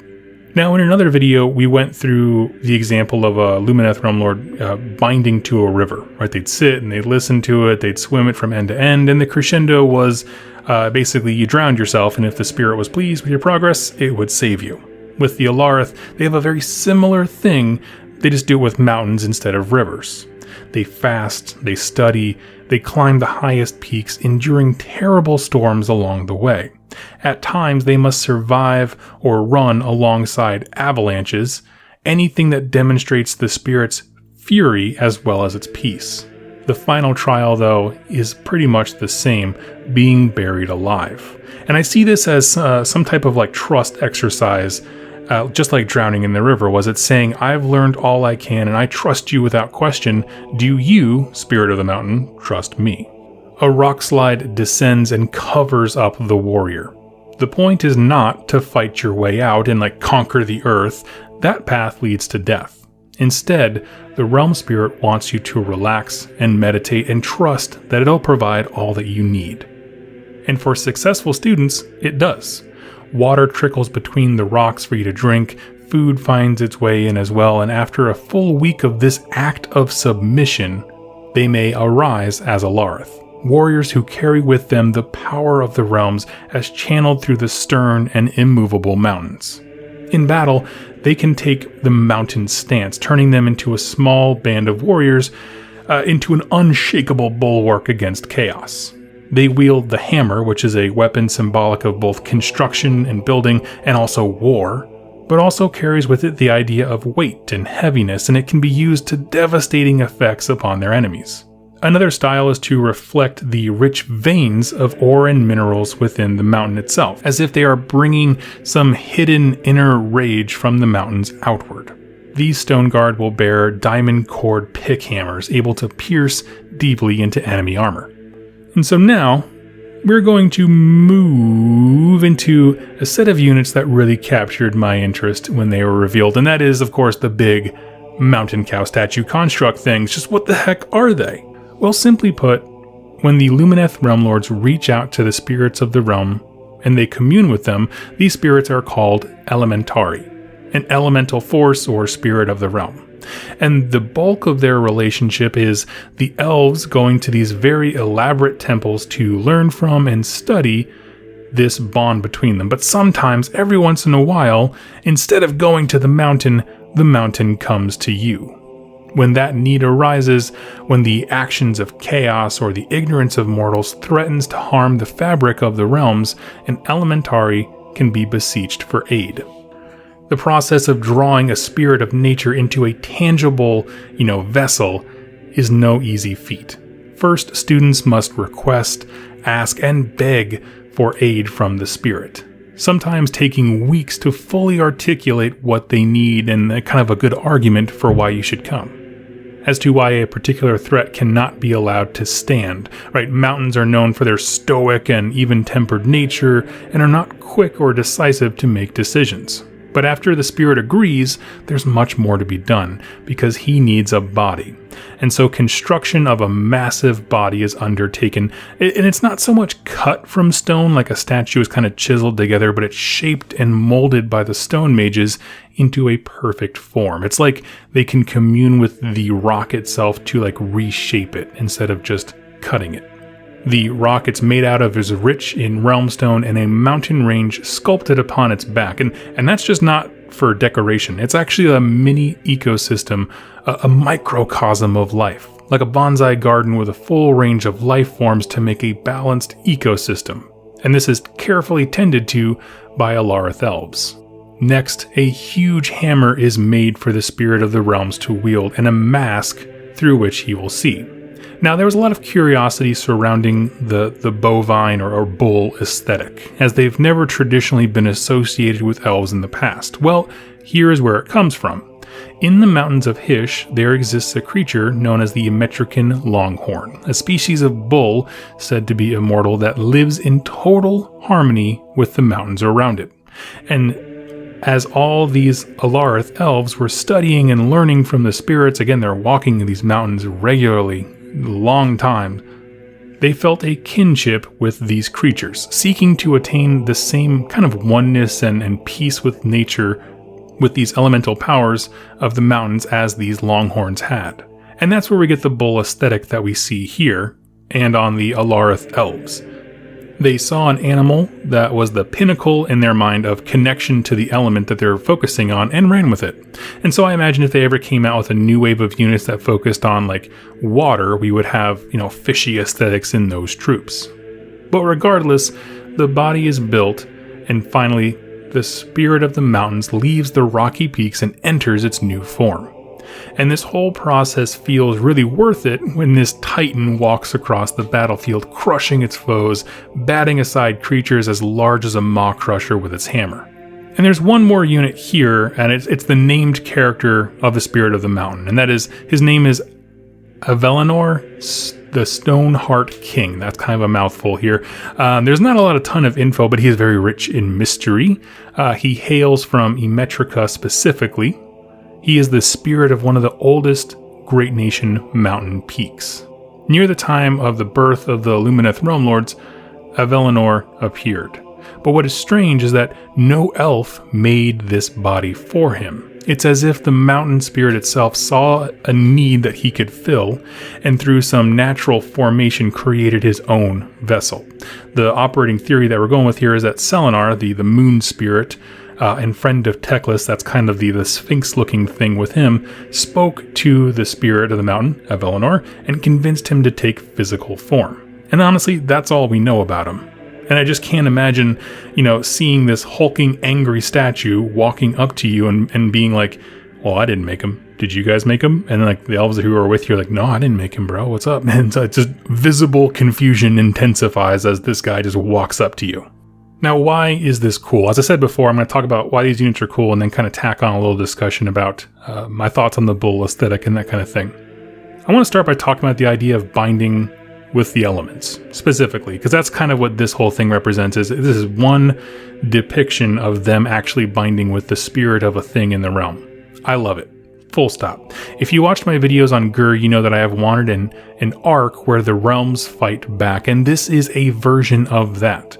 The spirit of the realms imbued within mortals, seeking to repair what has been broken by the age of chaos, but also seek true harmony and peace, which puts it at odds with many order factions and of course death, while the random and warlike tendencies of destruction armies interrupt this harmony. It perfectly leaves room for expansion, but I also like what it is for now. I like that they started with the mountains. I think it's a cool turn for elves to take on virtues like tranquility and defense when they've always been portrayed as these very lithe and fast type things. Now, about the bull look. If you noticed a dramatic uptick in the amount of sodium in our Earth's oceans, it's a direct result of nerd tears over this. And I'll be honest, I played High Elves in fantasy battles for the 8 months I was in it before AOS dropped, and while bulls weren't really part of that aesthetic, I guess I just didn't see anything there that makes, their addition truly offensive to some folks, like some people who play AOS seem to think it is. I'm not sure I would have gone with a bull specifically, but I do like the idea of saying, I want to be in as much harmony with the spirit as possible, looking around to see if it's been done, and to emulate and take on aspects of creatures that are already doing it. This is a creature that for whatever reason embodies peaceful ecosystems and that slice of the realm. They don't worship the bull, it's just a symbol. It could just as easily have been a mountain goat or a mountain lion or a bear or an eagle. But if they wanted to focus on like toughness and being grounded and dangerous, I like this option. Some of the other creatures I mentioned may work better with other elementari, other element things, like the spirit of the wind might be better with the eagle, for example. But I love the Alarith for what they are, a specific sect of the Lumineth with a very specific devotion.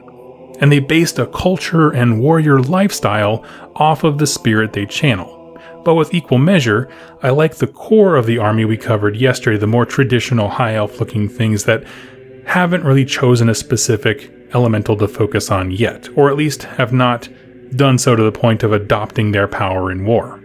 Having these different paths to follow and study to spend an incredibly long life mastering something, there's nothing more elf-like. And if you're familiar with 40k at all, the Eldar, which is kind of their elf equivalent, have what are called aspect warriors, where they utterly devote themselves to mastering a single form of warfare. And that's kind of like a more fantasy play on that. Think of these as the first Lumineth Realmlord aspect warriors, and I'm excited for the day we see more and kind of how they play into major events within the narrative. Overall, I like it all. Am I going to keep the bull aesthetic? I already have a few conversion ideas we did in a live show recently, but I do like it for what it is. I don't have a problem with it at all. And I like that they chose the mountain first for the reasons I mentioned earlier. But I'd love to hear your thoughts. What do you think about the Alarith, as they are known, as this kind of bull mountain aesthetic? And not just aesthetic, but also the idea, right? Even if you don't particularly care for the models and the way they came out, what do you think of the idea of having these different aspects of elven culture devoted to something entirely? I love the idea of the elemental elves rather than just light elves. I think that is really cool, and I'd love to hear your thoughts in the comments below. Thank you all so much for watching and listening, and I'll catch you in my next Age of Sigmar lore video. Happy wargaming. Welcome, wargamers, back to the Mortal Realms, and today we're going to talk about one of my absolute favorite characters that GW has ever written, and that is, of course, Teclis. He has a few different surnames or titles, Archmage, Mage God, but the one that we've settled on for his war scroll, I believe, is the Illuminator.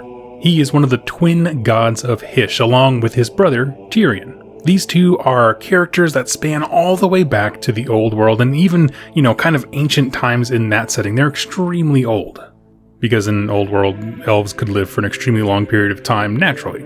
These two were integral in the Elven Civil War that saw their homeland of Ulthuan divided. and the elven nation as a whole split into what we knew as the light, high elves, dark elves, and wood elves. For all intents and purposes, they were heavily involved in that conflict. They weren't part of instigating it per se, but they clashed with the dark elves a lot. But to be honest, I'm not going to cover his old world lore beyond that, because not that it's not cool, but because I already have so much to talk about, and many other channels have done bigger dives into his background than I could ever hope to do. But we will pick up his story as he enters the AOS setting. Teclis awoke next to his brother Tyrion in Hysh, the Realm of Light. Together, they are the twin deities of this place, just as Alariel is the goddess of life and Nagash is the god of undeath. They embody the realm and were able to kind of shape it. Light magic being concerned greatly with illumination, understanding, wisdom, logic, protection, healing, things like that. And while there was a time of thanksgiving for their survival after the end times, this early history was dominated by sadness and loss. For it was the end times that saw the overwhelming majority of their race destroyed, all the elves consumed by Slaanesh. Their days were spent in sorrow and, for Teclis, deep meditation and lamentation. There was a surge of hope when Sigmar appeared while traveling the realms. He had found some elves and done what he could to protect them. What few numbers there were existed in Azir and a few other places here and there. But those elves were in no rush to leave their homes, which was fine by Teclis. There wasn't a big enough population to restore the elves to their former glory, and he just wanted to know their species yet lived. And to put things in perspective, everything we're going to talk about right now is in the Age of Myth. Teclis did not sit idly. Like with many other gods, he shared his gifts and power with mortals, not just elves, but all mortals, helping them reach the unparalleled heights of magic and technology and society that the Age of Myth was known for. Teclis in particular founded colleges, including the basis for what we would know as the Collegiate Arcane, or at least kind of put that system of learning there to kind of spur that on later. Places of learning and study, how to use magics to construct things and make the world a better place. He even gifted Sigmar with something remarkable, a device known as the Enlightenment Engine, an arcane machine that fills anyone in a considerable area with an incredible ideas and inspiration, basically the illumination of Hysh brought to the other realms. What would normally take an architect decades to learn would be grasped in an instant. This saw the Age of Myth reach its true zenith. Cities and schools of impossible size and magnitude were constructed, and through reason, wisdom, and learning, the future was very bright. We now know that Sigmar would go on to intentionally corrupt and reverse these Enlightenment engines to shroud his storm vaults in mystery, which is a kind of pseudo-betrayal that Teclis never forgave him for. And all this is going super well. Teclis is very involved in making life happen to its greatest capacity, and then he gets distracted. In secret, Teclis meets with Tyrion, Malarian, and Marathi, and they discuss the possibility of recovering their lost kin from the old world. Sort of.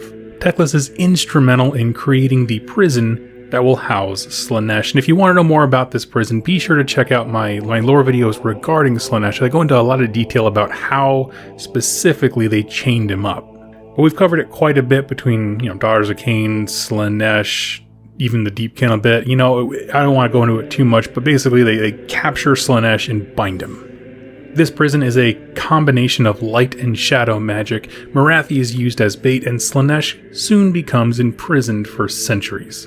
Now I want to point out that this process was not fast. Every chain that binds the god of excess was crafted one by one. It took an extreme amount of effort and time. The reason this is important is because this is when Teclis largely begins to withdraw from the Pantheon. Not that he's no longer, on the same team, but he's just preoccupied. He's sort of like a project lead on catching Slaanesh, and he's getting more and more busy with it, and then kind of losing touch with what's going on in the realms. In fact, the gods had all busied themselves to the point where they failed to see which way the winds were blowing, so to speak, that the eternal powers of chaos had begun to find a way into the realms themselves, to twist and destroy them subtly at first, and then in huge ways. It was still the Age of Myth, but no one was looking or was on guard for the enemy.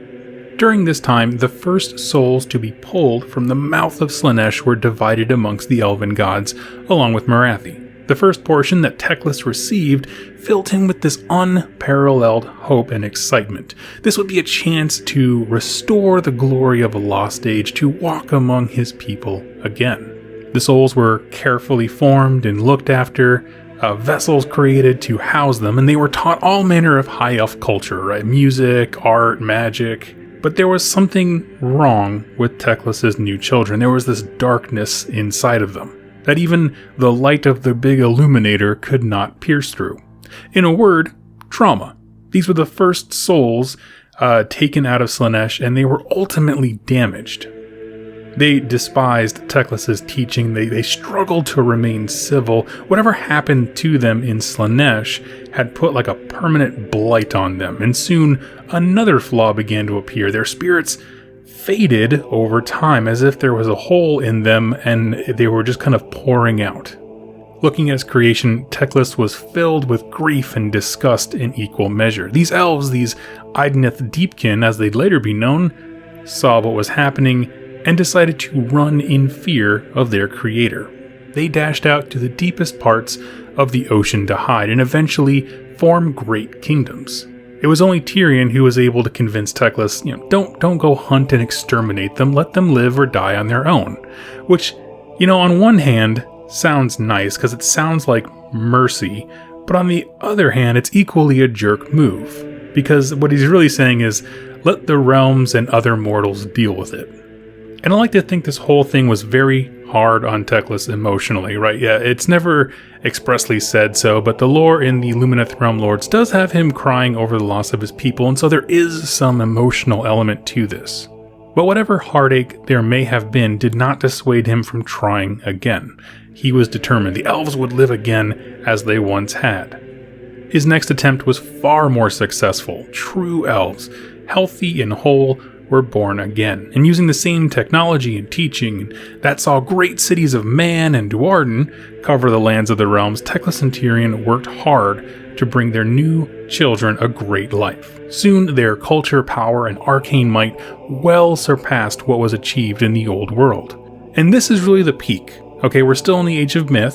It's what they dreamed and hoped for ever since the day they awoke in the realms. Slaanesh is on lock, there's elves everywhere, it's basically like Ulthuan times 100, life is super good. And in a tragic repetition of themes, Teclis becomes distracted with other affairs. Now we're not exactly told what these specifically are. He could be working with Sigmar on something, or he could be away pulling more elves from Slaanesh, out, fighting and warring to keep people safe. It doesn't really matter, he's just not around. His people fall prey to their own hubris, nearly destroying themselves in what would be known as the Spirefall. We talked about this during the Lumineth Realmlord week. Teclis returns to his people with the solution. Like I said, I've already talked about it, so I'm just going to quickly recap it here. He helps them rebuild their land, their kingdom, and themselves as a people. This time is known as the Reinvention, and during this time, Teclis finds a way to heal the fabric of the realms, essentially to close doors that lead to the realm of chaos. In the event of the Spirefall, large weapons went off, there was tears in reality torn, and so Teclis found a way to basically heal the land, get it all back together. Now armed with knowledge, he takes his warriors, now known as the Lumineth Realmlords, out among the realms, attempting to cut off chaos by essentially sealing it away, right? Closing all the doors so no more can come in, and then we'll just deal with what's locked in, so to speak, later. And along this journey, he communes with an ancient spirit known as Selenar, who is the Sphinx mount that accompanies him. And that pretty much brings us to the present as far as, important narrative beats that Teclis has been a part of in the Age of Sigmar universe. So I want to talk a little bit more about why is he cool. We mentioned a lot of things about Teclis between the Lumineth Realmlords week and the Deepkin week, so if you want to learn more about him and his character, go ahead and watch those series. But why is he cool? Why is he important? Put simply, he's just involved in the setting a lot more than some other characters are. To start off, the Enlightenment engines. We covered this quite a bit when I was talking about Storm Vaults as a concept. that there are these machines that if you are in any proximity of it, you're just the best version of yourself. Things that seem untenable all of a sudden are now within your grasp and you can do them. Like I mentioned before, the architect who all of a sudden masters something that should have taken 10 years of learning. He was instrumental in building up civilization not just for his own elves, although of course he was there, but just for mortals everywhere, establishing the schools of magic to make sure that this discipline isn't lost. And lots of books, when I'm talking about in our world, like when we look at different battle tomes for different armies, there's a lot of referencing to scholars in Hysh. Even things like the Beasts of Chaos book has, Hysh scholars are trying to figure out the origins of these guys, and then there's also Hysh scholars researching the Bad Moon. There's scholars researching the Seraphon. Like they're just smart people who are always trying to learn more, and he established that as a cultural basis. Now, for my favorite part, he exemplifies the flaw in his own people. This idea of saying, I know what is best, so I'm going to do it, and I'm not going to ask you for help or permission. And this plan that I've just come up with may involve hurting you in some way, but promise it's for the ultimate good, the greater good of the realms. But everyone else is just a pawn, and I don't owe you an explanation. That doesn't jive well. That's not really a team player mentality, if you will. It's arrogance. It's the same kind of arrogance that led his people to the Spirefall, but now we're trying to kind of channel that into different ways. And he was the same kind of way in the old world, but like magnified, right? And that's something I've loved about all the AOS gods. They're super fallible. It's just a character that existed before, but then magnified 1,000-fold. He specifically wants to recreate an empire of old, which I found interesting because, I'm looking at the other, non-chaos gods, right? And they certainly have guided culture for sure, but I can't remember wanting to recreate a carbon copy of a society that existed in the old world in particular. Can maybe give shout outs to Manfred and his little, slice of Shyish as far as recreating the old vampire layers of old, that kind of thing. But I can't think of another god who's this was best. This is the best archetype. Even though it ended in disaster, it doesn't matter. I'm going to say it's the best, and this is the course that I am going to put my people on. Again, very, very arrogant. And I absolutely love it.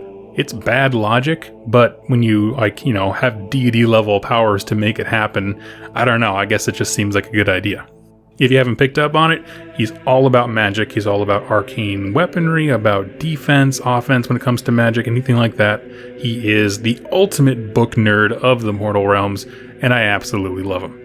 But friends, I'd love to know your thoughts on Teclis. If you are a old world, Warhammer Fantasy Battle player and you like Teclis, go ahead and tell me your favorite story that involved him, because there are quite a few books and obviously the different editions of the High Elf book that kind of paint different pictures of him. But I'd love to know a favorite scene or a story that he's a part of to kind of get people excited for Teclis.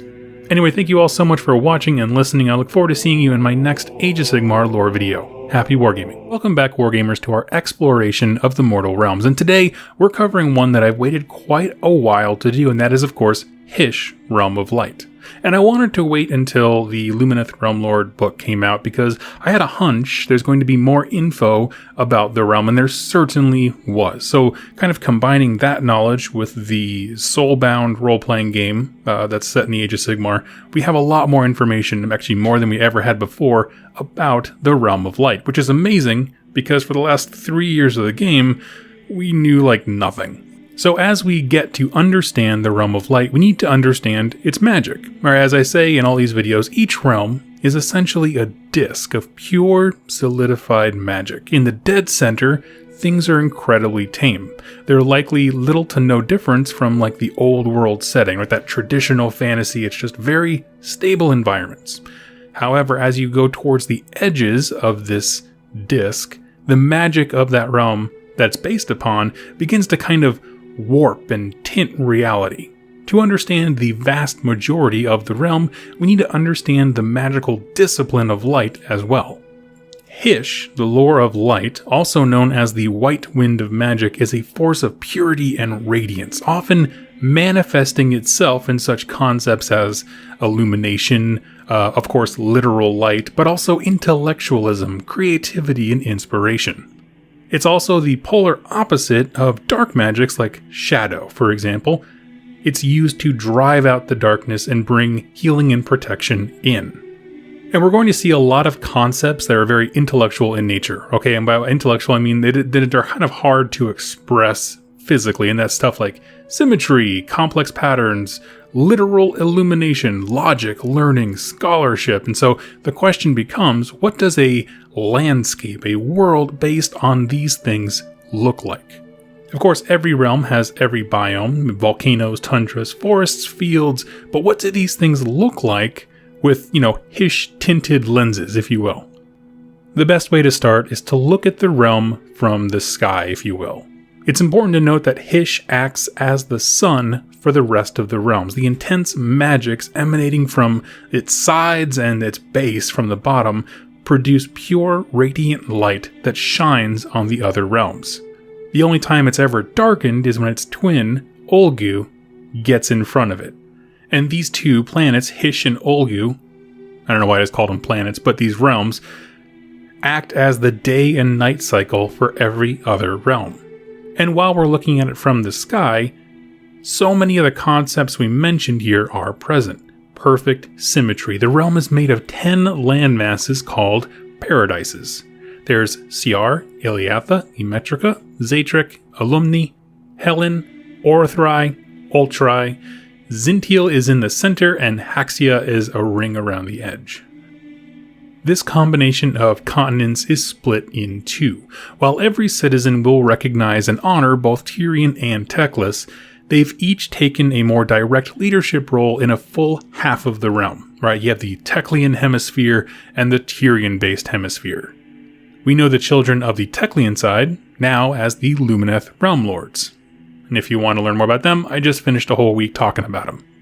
So those are the big geographical points, right? I mean, from the biggest, wide-angle lens you can do, its shape and design, and how it fits into relation to its twin, Olgu. But what is it like to walk around in the stable parts of Hysh? It's a bit hard to find real descriptions, but what I can cobble together is based on the Lumineth Realm lore as well as the Soulbound RPG. When you step into the realm of light, you essentially have a revolution of the mind. Thoughts, plans, and goals, and how to achieve them that once felt cloudy or uncertain become crystal clear. You think faster, deeper, and are able to problem solve on another level. We talked a bit about the enlightenment engines that Teclis gave Sigmar to help cities grow faster. Essentially, Teclis took the inspiring power of Hysh and gave it to Sigmar. He made it mobile. But that's what all of this realm is like. So it allows for artisans and architects and politicians and warriors all to learn and grow at an unprecedented rate. Technological and arcane marvels happening overnight. It's a place that is meant to bring out the fullest expression of our desires and passions by making them a clear reality. So when the story of the Lumineth, that were almost no elves and then a huge population boom, makes total sense to me because they were all the makings of this great epic civilization right there, and then if everyone's thinking at warp speed, you can see how a society would boom really quickly. But there is a catch. Once you've tasted this level of mental clarity and inspiration, it's really hard to give up. Specifically for elves whose arrogance, just built-in inane arrogance, sees them always striving to master things, right? Leaving Hysh is like taking your foot off the gas when you're trying to win a race. It was this almost addictive nature to enlightenment that led to the events of the Spirefall. Now, I'm not going to go into too much detail. Like I said, we just talked about the Lumineth Realmlord story, but the Elves of Hysh had a bit of a civil war that saw incredible weapons brought to bear. So strong, in fact, that it leveled mountains, it dried up rivers, tore holes in the realm, allowing demons to pour through. I only mention it because it had a real impact on the geography of the realm, in particular, the continent of Ciar. Lots of destruction to nature there. Hysh, in a sense, is in a state of healing from the ravages of the Spirefall, and one element that led to such tragedy is still around. Ether Quartz, Realmstone of Hysh. The term Realmstone, it's a bit confusing because this doesn't operate like Realmstone of anywhere else. Simply because the essence of light magic doesn't solidify in the same way that it does in other realms. As with all Realmstone, Ether Quartz supercharges whatever wields it. Right? It can be used to make incredible weapons and resplendent armor, intricate jewelry, and also augment the existing, elves' arcane abilities. It was harvested, researched, and implemented on a massive scale. In fact, I don't recall hearing any other race, save Nagash and his Black Pyramid, that are focused on Realmstone to this extent. Even then, Nagash had a single use for it. He was building the Black Pyramid. The elves have hundreds.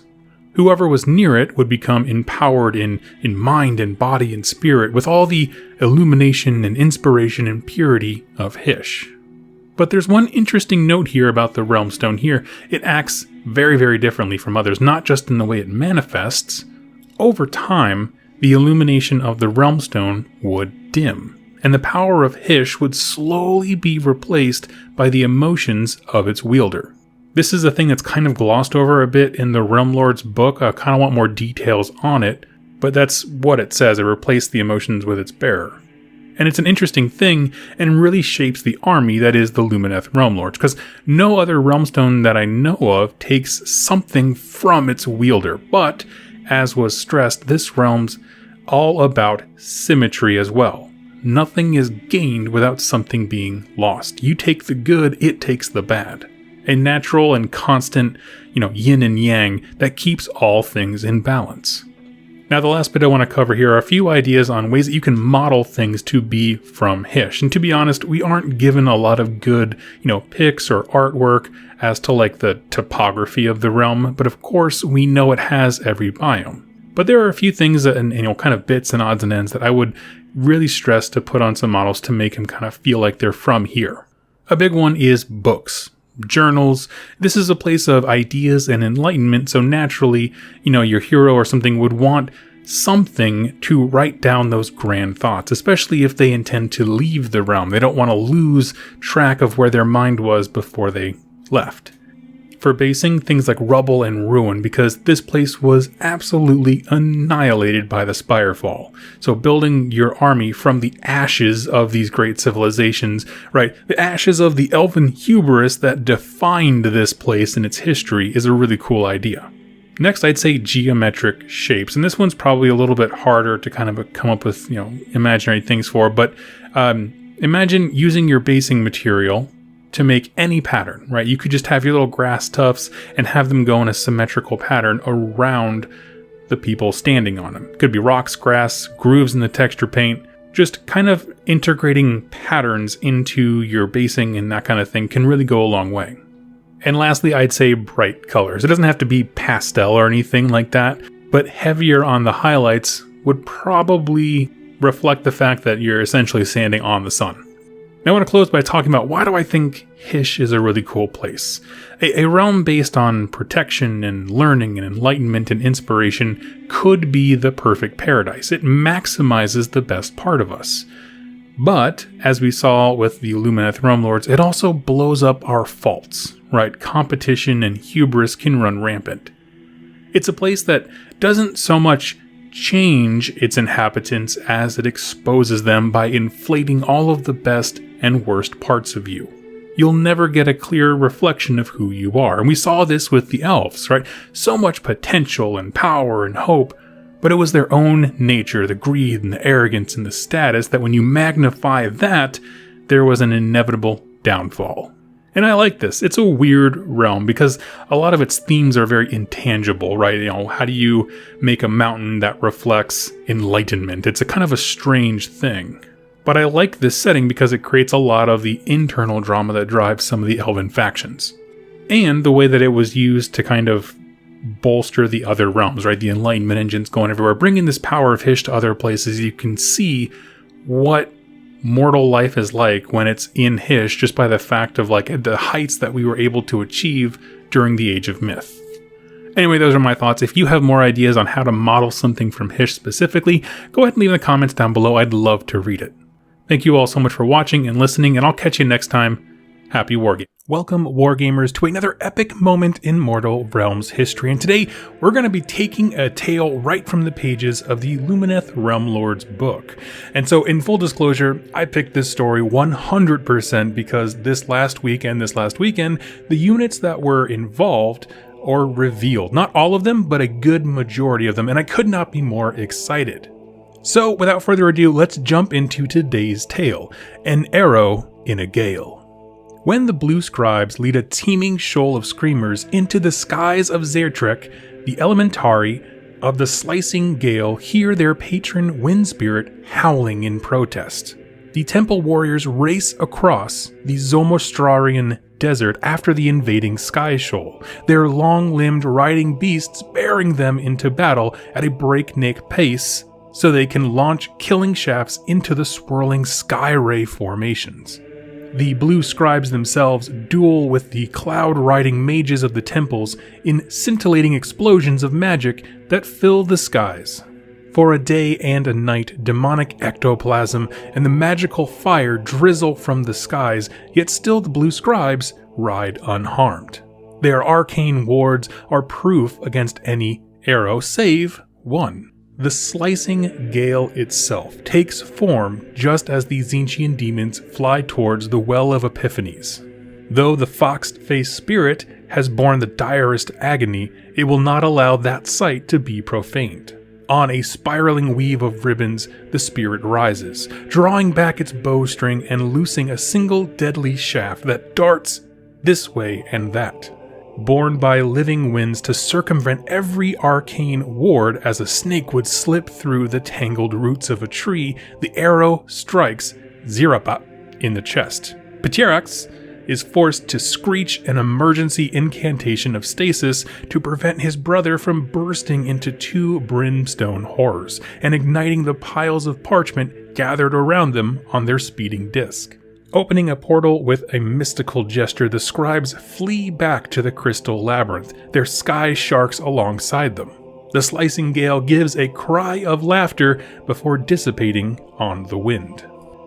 Okay, that was awesome, except for the parts where it was incredibly hard to pronounce, but let's break this down for just a bit, starting with the characters involved. Firstly, there are the Blue Scribes. You may have heard me pronounce a few names that are a bit crazy. The Blue Scribes, we'll start there because they are the aggressor. In case you are not familiar, Blue Scribes are a pair of blue horrors handcrafted by the god Tzeentch for the sole purpose of recording all spells in existence.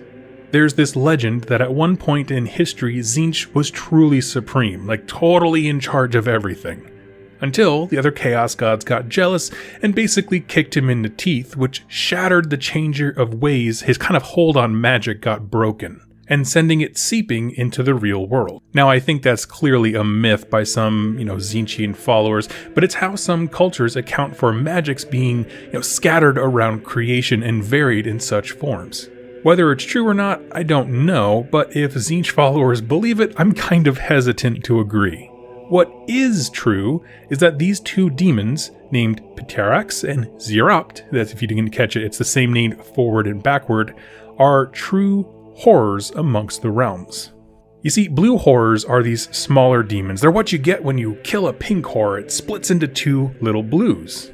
Individually, they are grumpy and annoyed at everything and kind of cold in their personalities. I think Tzeentch chose this form to ensure that they would do their task and kind of stick to their duty. Everything else is annoying, just let me do my job, leave me alone. And to each of them, he gave a gift and a curse. Because here's the thing. When these Chaos Gods are making these demons, it wouldn't do to have a lower demon running around with the knowledge of every spell, every busted OP spell is what we would say in the game, at their disposal. Of course, Tzeentch wants to be the most powerful. He wants to have all the spells. And so he did this. Pterax can write magical symbols, but he can't read. Zirapt can read his brother's spells, but he can't comprehend them.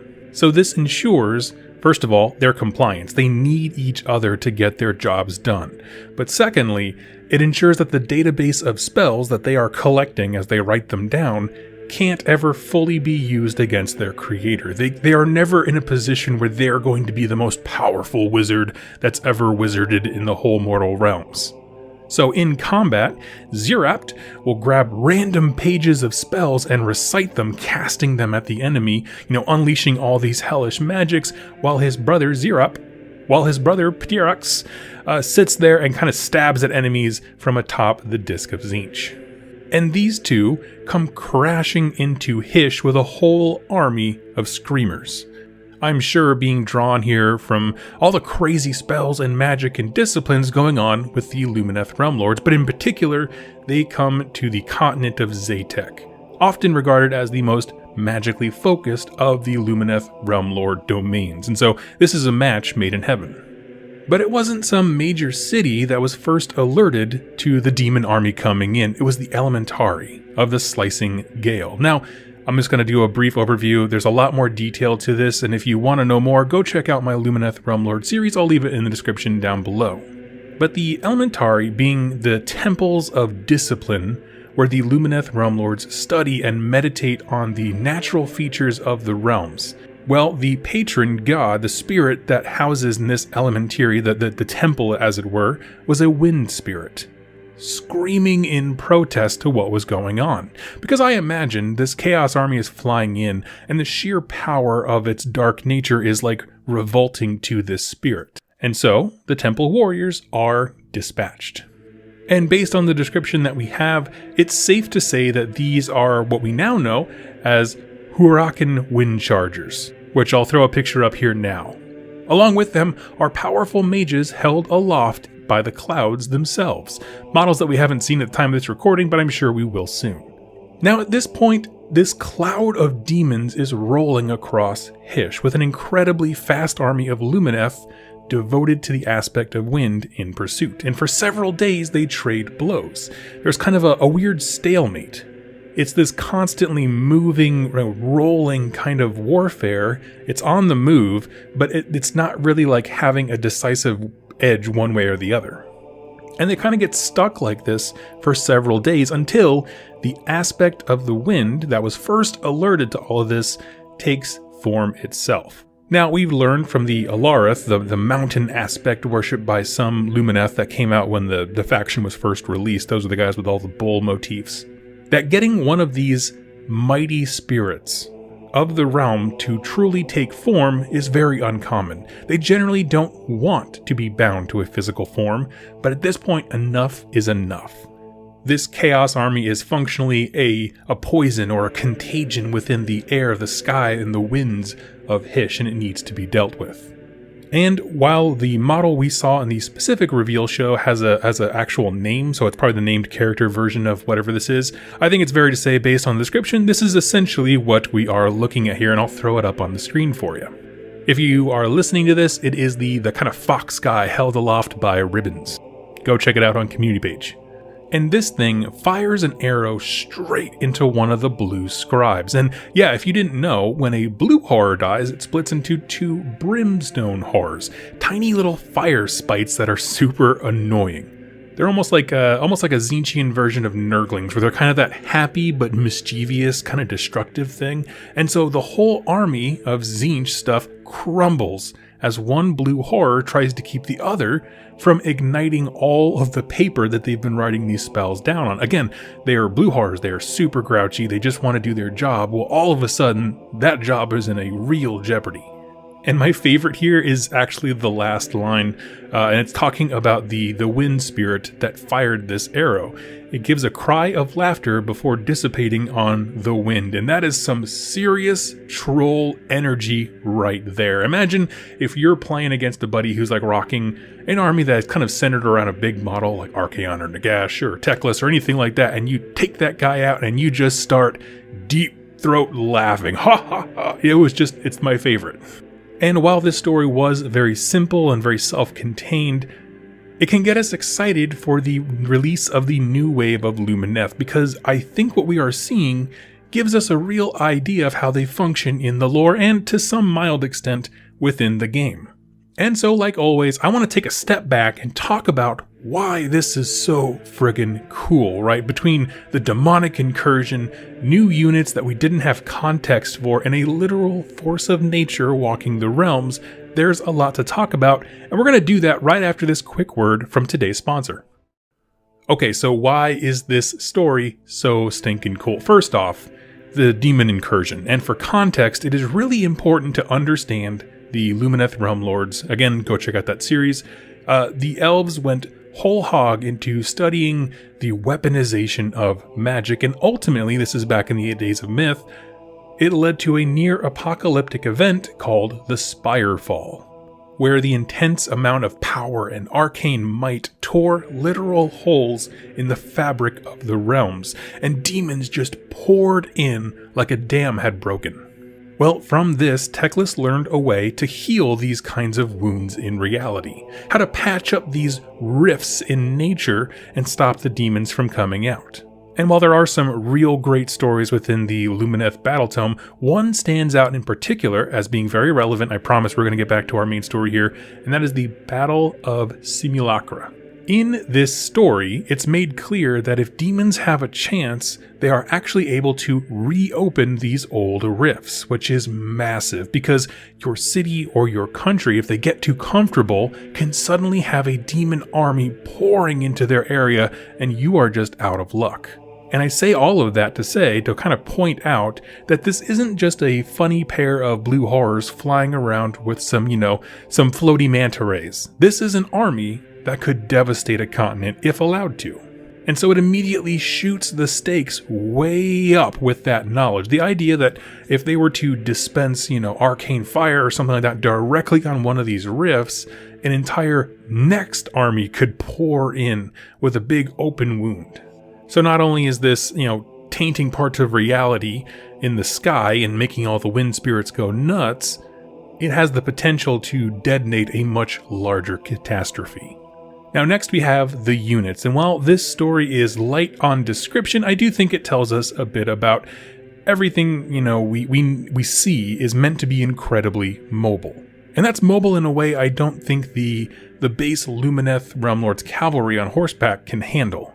Mages have harnessed the power of the winds to such an extent that they can use it as a mount.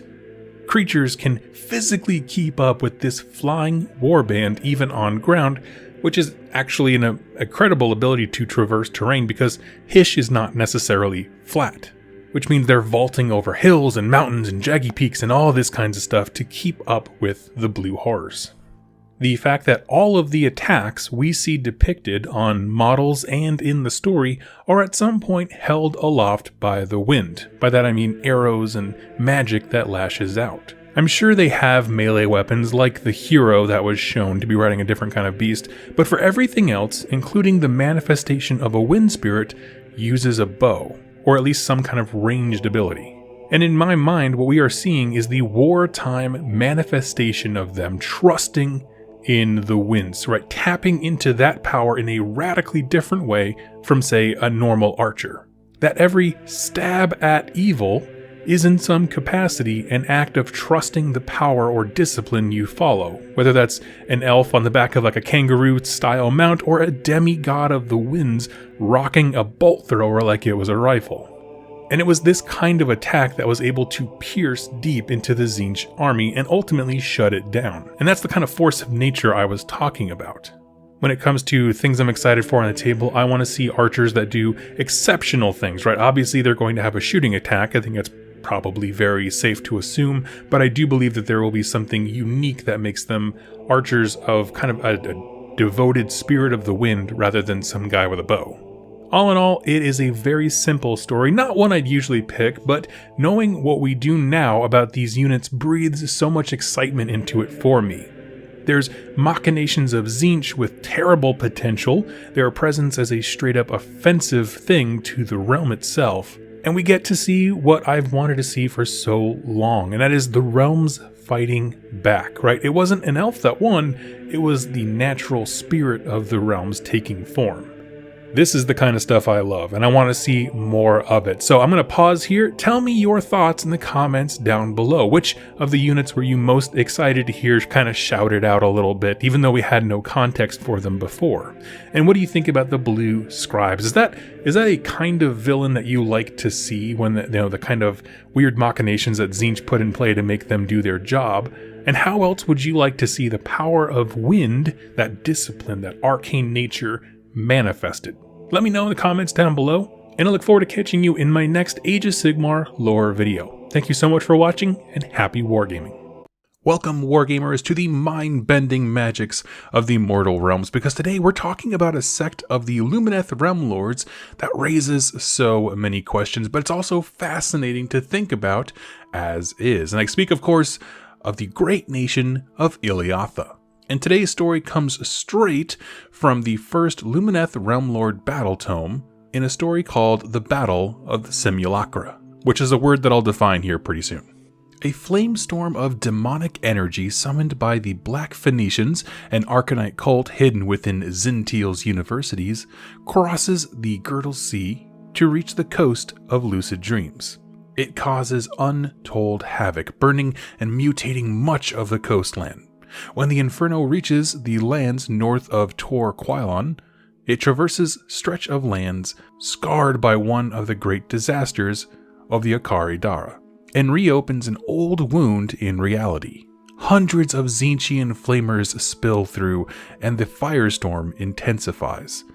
Iliatha's matriarchs have already moved to counter the evil storm, and the forces of that great nation surround and contain the demonic incursion with uncanny efficiency. Protected from the warp fire by mystical barriers, they close in to engage the foe in combat, and the flamer demons are systematically cut down. Yet the minions of Tzeentch have one last trick to play. A strange quirk of the Phoenicians' summoning ritual means that every time one of the demons is killed, it reforms on the far side of the realm gate in the realm of chaos, ready to plunge through again. The clone matriarch of Iliatha realizes this when she sees the same gangling monstrosity being slain and then reappearing 3 times in as many hours. She orders a determined counter-assault, led by a wedge of Dawn Riders and the matriarchs themselves. The Aurelian infantry press towards the tear in reality at the heart of the flamestorm. One of each pair of clone twins is ordered through into the hideous, mind-bending landscape of crystal that stretches beyond, whilst the other twin remains behind to continue the fight. And so strong is their soul link that they can still feel each other's minds across the span of the dimensions. When a clone twin deals a death blow to one of the flamers in Hysh, their opposite number in the realm of chaos destroys the replacement with an uncanny synchronicity that sees the magical rite of the reincarnation broken. Though the danger to Iliatha is contained through a triumph of bravery and magical skill, and the rift is sealed with a counter-rite known as the Saline Stormbreak, the engagement ends in tragedy as the clone twins that ventured into the realm of chaos find themselves unable to return.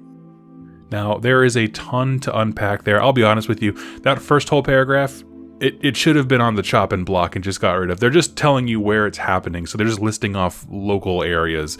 It's not super important to the story. What matters is that in Iliatha, a rift opened up, and we're going to talk about the unique way that they went ahead and dealt with it. For those new to AOS, or really just this faction, I really do suggest checking out the playlist below regarding the Lumineth Realmlords, because some of this stuff is going to seem way out there, but for a short sum up, the Iliathans are a matriarchal Lumineth nation, and that really has its identity rooted in the notion that the elven race needs to thrive, but specifically numerically. If you spend your whole centuries-long life learning, becoming these arcane masters and all these kinds of stuff, but then you die having hoarded that knowledge, it does nothing for the rest of the species. Rather, in their mind here in Iliatha, every elf should strive to have as many children as possible and then push that generation to even greater heights of knowledge and learning and wisdom. In so doing, you bring more light into the world, a prosperous race biologically and of course in other ways, magically for example. And given that the elves, traditionally in most fantasy settings, have been on the brink of extinction due to their low population, it makes sense to have one enclave that's just like, guys, this needs to be a priority. Teclis remade his people in the Age of Sigmar. They didn't want to squander it at all, this rebirth, this opportunity, so let's prosper and fill the realms, right? And for that, I'm so on board. And it's actually why they venerate females and have matriarchal societies. They are the life givers and are revered for it. But there's a problem that every single Lumineth nation has had to face, is that they're still elves, prone to hubris and, to a certain extent, a level of self-destruction. Now, I cover this more in the Lumineth playlist, but the event known as the Spirefall was their own personal age of chaos on Hysh, where the unfettered magics unleashed across the realm saw huge rifts to the realm of chaos open up and demons pouring in. That's what they did in the story. The demons found one of these rifts and reopened it. But this was a kind of a culmination of the sins of a lot of different elven nations. So how did Iliatha contribute to this dark and hellish period? Their values seem good, right? Family-based elves. And the answer, as it often is shortcuts. You see, some elves got it in their head that a really, really quick way to have a population boom is to divide. They can magically separate themselves into a set of clones, like making their own doppelganger, but it's not evil. It's called a simulacra. And this was taken to the extreme, as elves are wont to do, some having 8 or more clones. Again, obsessive problem solving backed by magically fueled hubris.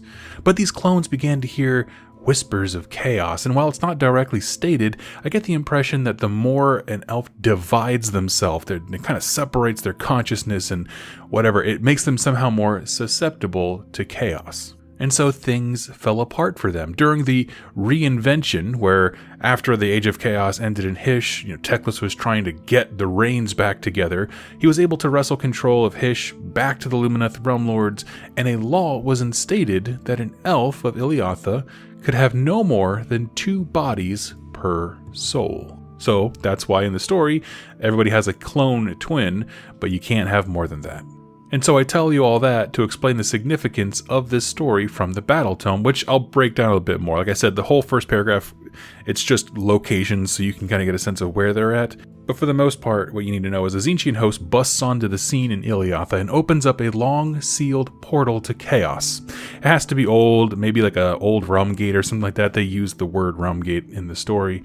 But there's a very specific ritual that basically puts a spawn point, to use video game terms, immediately on the chaos side of that gate. So you have a point in Hysh where demons are, and then just across the veil in the realm of chaos, just between a door that links the two, is this spawn point. This way, when a demon, say a flamer, is killed in Hysh, it immediately spawns on the chaos side, right by the door to cross right back over.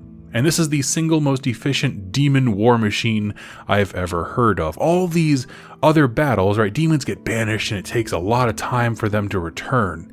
But this is instant reinforcements. No matter how bad they might be in a fight, because, Tzeentch demons are not renowned for their melee prowess, endless numbers will tear down any enemy given enough time. So that's incredible, right? If I was that sorcerer, I'd be patting myself on the back. He'd be like, I nailed this. But the way Iliatha handles this is so unique to them that I just love it. Because one thing I didn't mention about these simulacra, these clone twins, is that they are of one mind and soul. So they can move in perfect symmetry far away. And so mid-battle, the matriarchs devise a killer plan. The army divides into 2 forces, one of each elf in separate detachments. So there's the original you, and then there's the clone twin you. We throw all the clones into one thing, all the OGs into the other, and we have 2 armies now.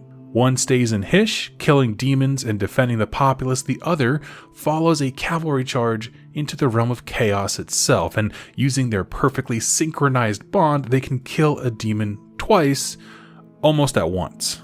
One killed in Hysh, and then as it rematerializes in the realm of chaos, the other takes it out. And so that action breaks whatever ritual is linking, this spawn point to them. almost as if like, being struck down in the Realm of Chaos means you can't use that spawn point. And this completely reverses the math on that endless demon army, right? Killing them twice and draining their numbers means the demon army can be pushed back further and further from their gate in Hysh, while the other fighters in the Realm of Chaos just stand in place at the spawn point and defend. Right, one hand is offensive, meaning the forces in Hysh pushing them back towards the gate, and then the other army is defensive, meaning they just have to be guarding this specific point in the Realm of Chaos. Now, I have a bunch of thoughts as to why I think this is so cool. It's one of the stories that I really wanted to highlight. It did not change from book 1 to book 2. It's a copy-paste thing. But I do want to talk about it a bit more. I'm going to do that right after just a very quick word from today's sponsor. Hey Wargamers, Doug here, and I want to talk to you about a crazy awesome book that you can use to create some exciting locations for your heroes and your stories. Spectacular Settlements breaks down how to build the most engaging locations, and while it's certainly designed for role-playing games, and it is role-playing game agnostic, you can use it in any one that you want, from D&D to Soulbound, it also has a lot of really great uses for Age of Sigmar. Whether you're designing a bastion of chaos, a city of Sigmar, or just a rugged settlement of destruction out in the wastes, this book walks you through how to design a city, and I mean design a city with its culture, its history, its physical appearance all in mind. There's so much inside this book to help you really flesh out all of the minor details of your city and really bring it to life. It's a fabulous tool for creating unique environments for both your narrative as well as any games that you might be bringing players into. So if you want some dazzling locations for your City of Sigmar, your Soulbound crew, or any other role-playing game, check out Spectacular Settlements in the description down below. Now back to the show. Okay, so why is this battle so cool? Why did I choose the Battle of Simulacra? I love that this faction highlights symmetry. It's a major theme of the Lumineth Realmlords. It's something, if you read their lore from the front page onward, symmetry is just it's a part of Hysh, it's a part of the Lumineth Realmlords themselves. Everything is meant to be in perfect harmony, and symmetry is the word they always use. But the thing is, symmetry is a hard concept to demonstrate in a battlefield motion.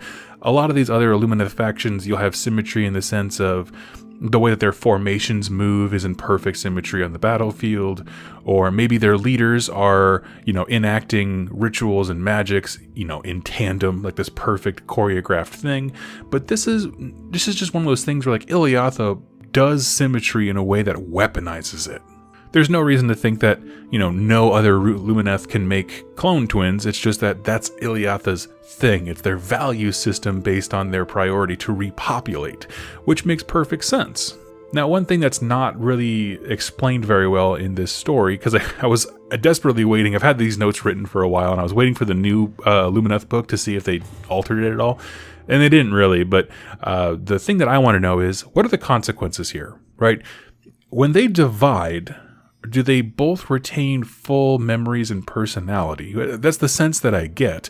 But then if one of them dies, or, in this case, even worse, is locked in the Realm of Chaos, are there any consequences to the original left behind? And let's say it's not even the original. Let's say it's the clone twin, because they are still linked. And so one of them is in hell, a mind-bending crystal labyrinth of Tzeentch, and the other one is just here. So, I guess what I'm really wondering is, does that have a constant ongoing effect where one part of them, the part that's trying to match up and be symmetrical with the other, is in hell? What does that mean for the other one? Did they go crazy?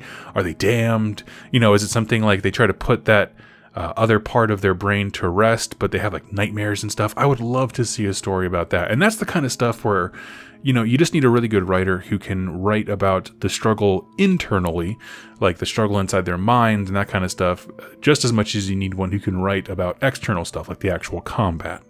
Now, other things that this story does great, and why I think it's a wonderful depiction of not only, the Lumineth Realmlords, but also specifically of Hysh, which is their realm, and they pretty much have a firm grasp on it, is the fact that it incorporates their history. So what I mean by that is, during their Age of Chaos, there was like warp gates tore through reality all over the place. There was just demons pouring in, and the whole idea behind the Lumineth Realmlords is that they go around and they seal these rifts in reality and patch them shut. And so then when the army came out, the idea is, hey, we're going to take this show on the road, we're going to go around the realms and just heal the setting of Age of Sigmar, close a bunch of these gates to hell, and just make the world a better place.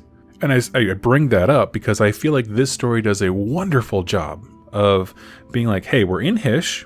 Here's a strictly Hishian feature, which is their magics tore open holes to the realm of chaos all over the place. They have a distinct Lumineth Realmlord ability in closing said rifts into reality.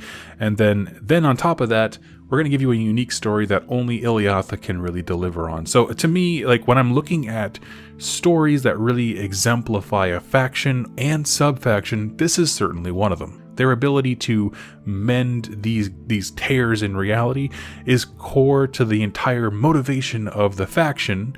And here's an example of like, yeah, but here's how we, in Iliatha, go about doing it. So all in all, I thought it was a wonderful story. I'm honestly a little bit Luminethed out after doing my deep dive into Broken Realms tech list, which was an immense amount of fun.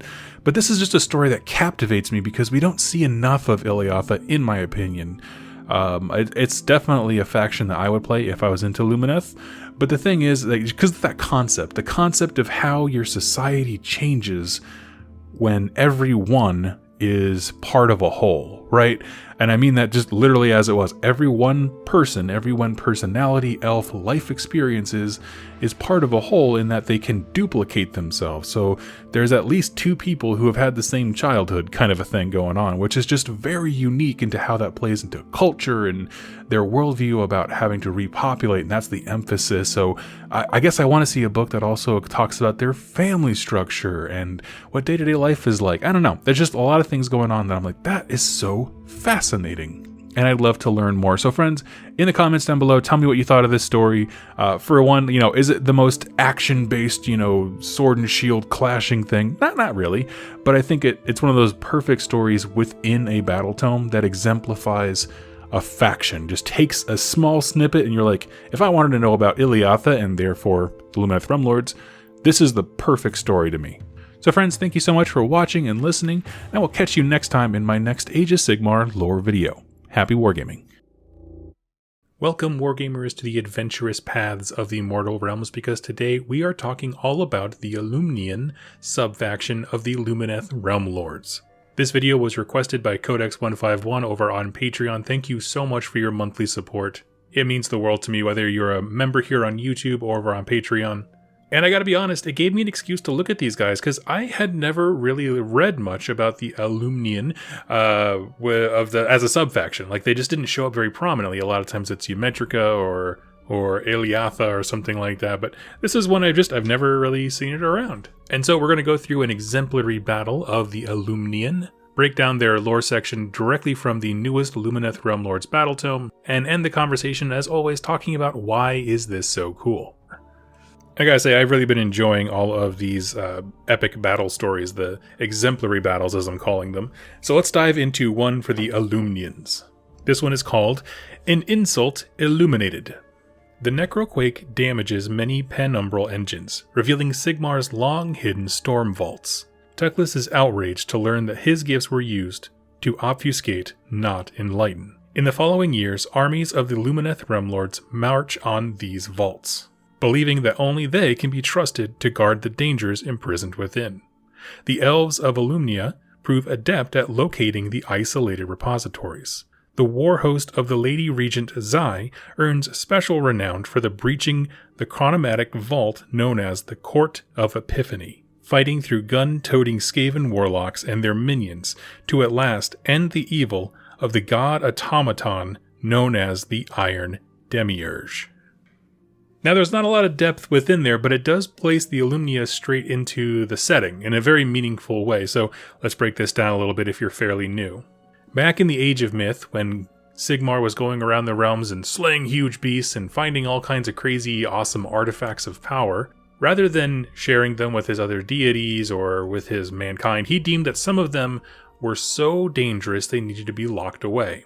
So he had that in his head. I want to build repositories of all these dangerous things so they don't fall into the wrong hands. At the same time, to speed up the process of growth and development of culture and society, Teclis had gifted Sigmar something called the Enlightenment Engine. That is to say, it has like an aura effect that gives you like plus 10 intelligence. That's what we're going to call it. It's not really that, but to oversimplify, it just kind of aggregates what's already happening with civilization by inspiring people to greater leaps of logic and engineering and sciences anywhere around them. Well, Sigmar took that gift and was like, that's real cool. I'm going to take a few of them and reverse it so that it makes people dimmer. And I don't mean dim intelligence. I mean like you lose memories. Like you have an inability to form short-term memories when you're near them, or you forget what you were looking for, or you're bombarded with all kinds of other thoughts confusing you and kind of guiding you away. Kind of like when you open your phone for one thing and then all of a sudden you're on Facebook. Same deal. And he uses these to hide these vaults, called storm vaults, of huge repositories of doomsday artifacts, basically. So, when the Necroquake happens, we got in a short supplement called Forbidden Power that the storm vaults existed and everything got shut down. Now they are revealed to everyone who can find them. And there was a whole cool side story about that. But Teclis is ticked, and so what he does is he sends out the Alumnia. Now, the reason I think this is a great introduction to them, even though it's kind of scant on details, is that as we kind of translate over to their specific lore page, being adventurous defines this subfaction. Now, it's important to remember when we talk about the Lumineth Realmlords, they of course come from Hysh. That's kind of the origin points, even though they can have outposts wherever. Primarily in Hysh, and Hysh is sort of divided into two hemispheres. One is a Teclian half, one is the Tyrian half. The twin elven gods, Teclis and Tyrian, run Hysh, essentially. Now, Tyrion's been out of the game for a while. We don't know a whole lot about him other than he has been blinded by staring at the light of Hysh itself, but he hasn't made an appearance like Teclis has. That being said, the Tyrian half of Hysh still honors him in the way that they perceive him. So, whereas Teclis is all about magic and nowadays about healing and restoring and repairing nature, or reality rather than nature, I should say, the Tyrian half is about martial pride. And there's a lot of different, avenues that you can go down when it comes to a martial-focused nation. We'll talk about the others when we get to their specific sub-faction pages, but for the Alumnia, the way that this looks is very specific. They honor the adventuring warrior. They make fantastic isolated troops that are very self-sufficient. They love exploring. There's supposedly no corner of the mortal realms that has been untouched by the Alumnia. They just kind of go around, make maps. They're just real ranger types, I guess is kind of what I'm getting at. But they do move in large army formations. They just take that same approach to everything. Now, there's a lot of things that kind of give them this cultural identity. One of the things that is mentioned in their book, and I'm going to actually read some of these because these are hilarious, is essentially one of the theories is they're like this because their children were taught crazy mythological stories about Tyrion, and so it got them all excited for these adventures in life. From the earliest days, an Illumian is raised on the tales of Tyrion's exploits. At the feet of their elders, they listen to the legend of the Lord Phoenix's daring do. How he sailed the polychromatic waters of the luminarious sea and walked on the unearthly plains of Haxia. How he scaled the summit of Avalar and plunged into the depths of the dreaded Tholnor Trench. How he slew the fractal aberrations. All these kinds of things. I'm going to stop reading because that's crazy, but you know what I mean? There's all this information about they deify Tyrion as a wandering adventurer going around and slaying these things, and so it puts that seed in their brain. Whenever the 10 great nations have their own Olympic tournaments, which it is very clear that they do, Alumnia walks home with more gold than most because that's just how they train their warriors.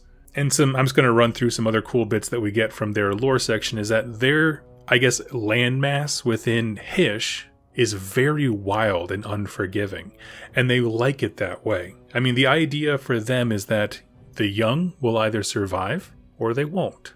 That doesn't mean they're heartless and careless and don't care about their kids, but rather it's a reflection of you need to have certain skills to make it in this world. So rather than building large epic cities, most of the alumni culture actually exists kind of in forests. They build tree cities. Some will have random buildings or maybe scholarly repositories, but whenever they do those kinds of things, they're very minimalist. The more we build, the more we change the environment, but the environment is what makes us so strong, so we don't want to change it if we don't have to.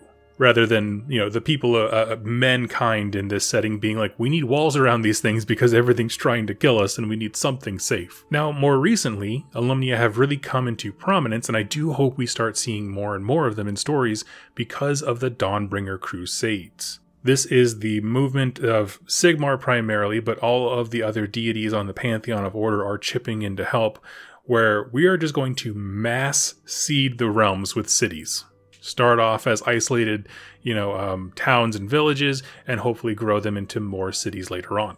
Well, what better ally could you have? Our near immortal elves who are hell-bent on war and deeds of glory, who have already traced out and mapped huge swaths of the mortal realms. They know the dangers they face, and not only that, they are almost fanatically courageous in facing them.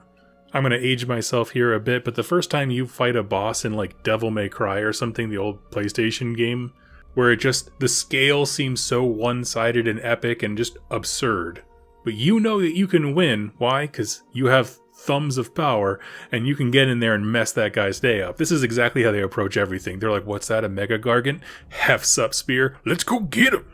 Now that is to say, they still use magic and stuff like that, of course. It's just not a primary focus. If you're trying to build a thematic Alumnia army, don't, forsake using magic. Lord knows, Lumineth Realmlords have a great spell list. Rather than that, I think thematically it would just make sense if one of them just wasn't the general. You can still give them an artifact of power, do whatever you want. They have all those things, they are tools in the toolbox, but it's not what they favor culturally. I always add that in there, because people will read this, but they're like the Tyrian half, so they don't use wizards. I'm like, that's not true. It's never directly stated, but when I look at these guys, I get a strong, almost like Greek influence. Like, the deeds of Hercules are kind of mapped onto the deeds of Tyrion. The ideas of these adventurous heroes that go out and they renown the individual hero for slaying great enemies and that kind of stuff. It just I get that feel from it. And so now we're going to move into, why is this cool? One of the things that I am coming to love after a long time of despising it is the idea of the actual good guy. By that I mean I tend to lean the way of I like having complex villains and complex heroes where motivations are in question, stuff like that. But some people, many of them, in fact, my brother's one of them, Vince Ventrella is one of them, where they like to have a good guy and a bad guy. And for the longest time I wasn't that way, but it's really growing on me. To that end, Alumnia is definitely a good guy. I can't think of a single faction of Order that if someone was like, all right, and we're assigning a regiment of Alumnia with you, would roll their eyes. They're awesome. They're heroes. They're just like I said before, the Mega Gargant, let's go get them. That's exactly the energy that I want out of my hero faction. If you're playing an Alumnia army and a random model kills a hero, boom, put a name on their base, or put the enemy's name that they struck down on their base. You can record these deeds, and they make perfect sense that they would record this. It makes them a really intriguing backdrop for adding a allied force to any of your factions if you're looking to take Lumineth allies. Maybe you just got a small lot of them and you're trying to figure out how to do it. If you go with a Dawnbringer Crusade or a reinforcement thing, these guys would be out and about in the realms and make sense. And I always look for those kinds of things when I look at factions, is not just the ones that have the most character themselves, but I also love when factions slot in easily with other armies. Just to give a little nudge, break up your normal painting schedule, get something a little different. Especially as we're staring down the barrel of what seems to be the Dawnbringer Crusades book, which I hope heavily incentivizes you to mix up units. Now, one thing that is mentioned in this book that I want to tack on here in the end, it's not really like a meaningful lore tidbit, I guess, but sometimes, very rarely, some people within their community will honor the path of Tyrion by walking very close to the edge of the realm of Hysh. If you don't know, Tyrion, the god of the elves, was blinded by walking too close to the edge. He wanted to see. He wanted to plunder all the depths, and he got blinded for it. Some of his followers here in the Alumnia will do the same thing, and most of them die, bursting into flames or whatever at the edge of the realm, but the ones who do return are blinded, known as luminaries. And in my brain, and that's it. That's the entirety of the lore segment for that point in the book. There's not really anything to do with them. They're not revered. They're not battle wizards. They're not anything like that. But I'm just thinking in my mind of what would happen if an Idoneth Deepkin army paired up with these guys and the conversations that would happen of like all of these thralls with no eyeballs because they're all birth deficient souls staring around like, oh, you had eyes. Yeah, you had eyes and you decided to walk into the sun. Cool. Never mind my suffering. It's awesome. I'm so happy for you that you decided to do that.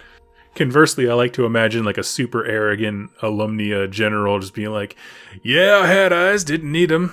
You know what that's like. And like lowly slave thrall is like, I guess, I don't know. I never really had a choice like you did. Seems like you made a silly one. Anyway, I just wanted to slap that on there for a little bit of levity at the end. These guys are really cool, and thank you so much, Codex, for giving me a reason to explore them, because I hadn't ever done it before. If you have a sub-faction you would like to see, please consider leaving it in a comment down below. Like this video because it helps the channel. And thank you again so much to everyone who uses that affiliate link. Let me know what you want to talk about next, and I will catch you in my next Age of Sigmar lore video. Happy wargaming.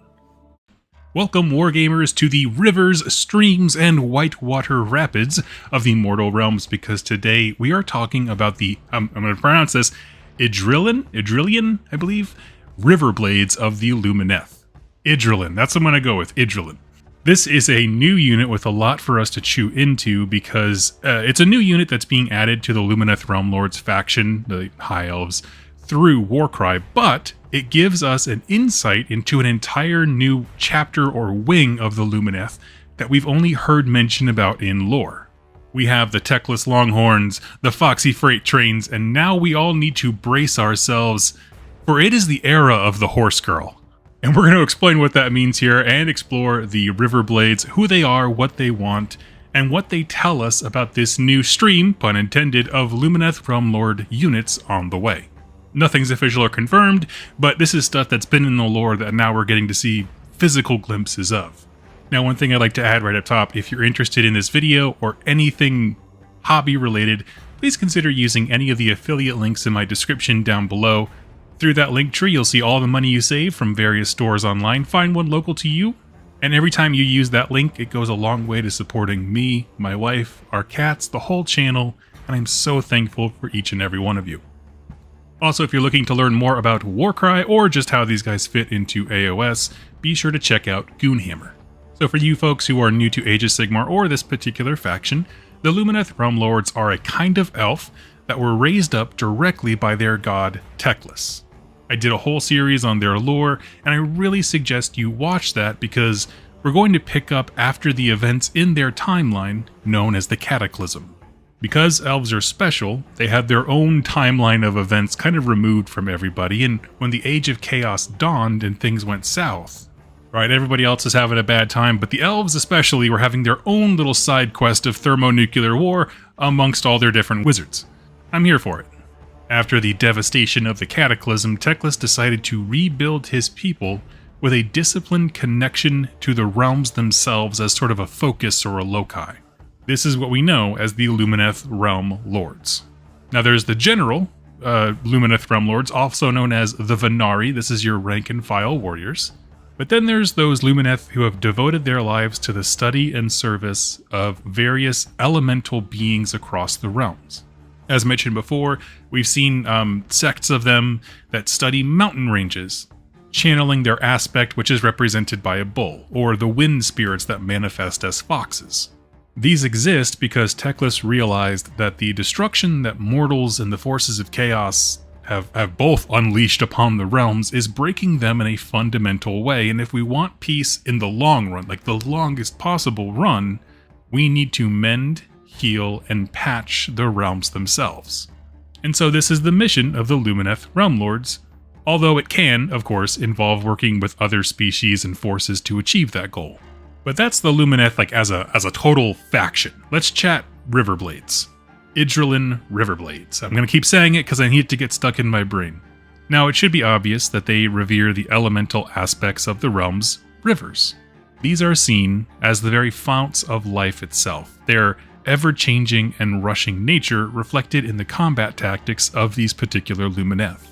For example, if a mountain is about sturdiness and the wind is about speed, the river is about momentum. What happens when you hit something? Not what happens when you get hit, not how fast you move to hit something, what happens when you do?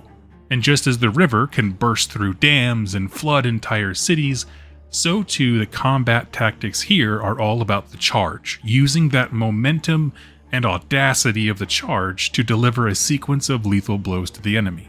Now, as an army, when they go to war, it's like trying to hold back a wall of rushing water. That's kind of the idea of their, depiction of their battle line. Not in the literal sense of like they're transmuting into walls of water, but the Idrillin will break upon the enemy in a kind of a surge pattern, and if there's a single break anywhere in the enemy line, River Blades will surge through that like a wide open door. They slip in, break the defenses of the main line, which is then overloaded.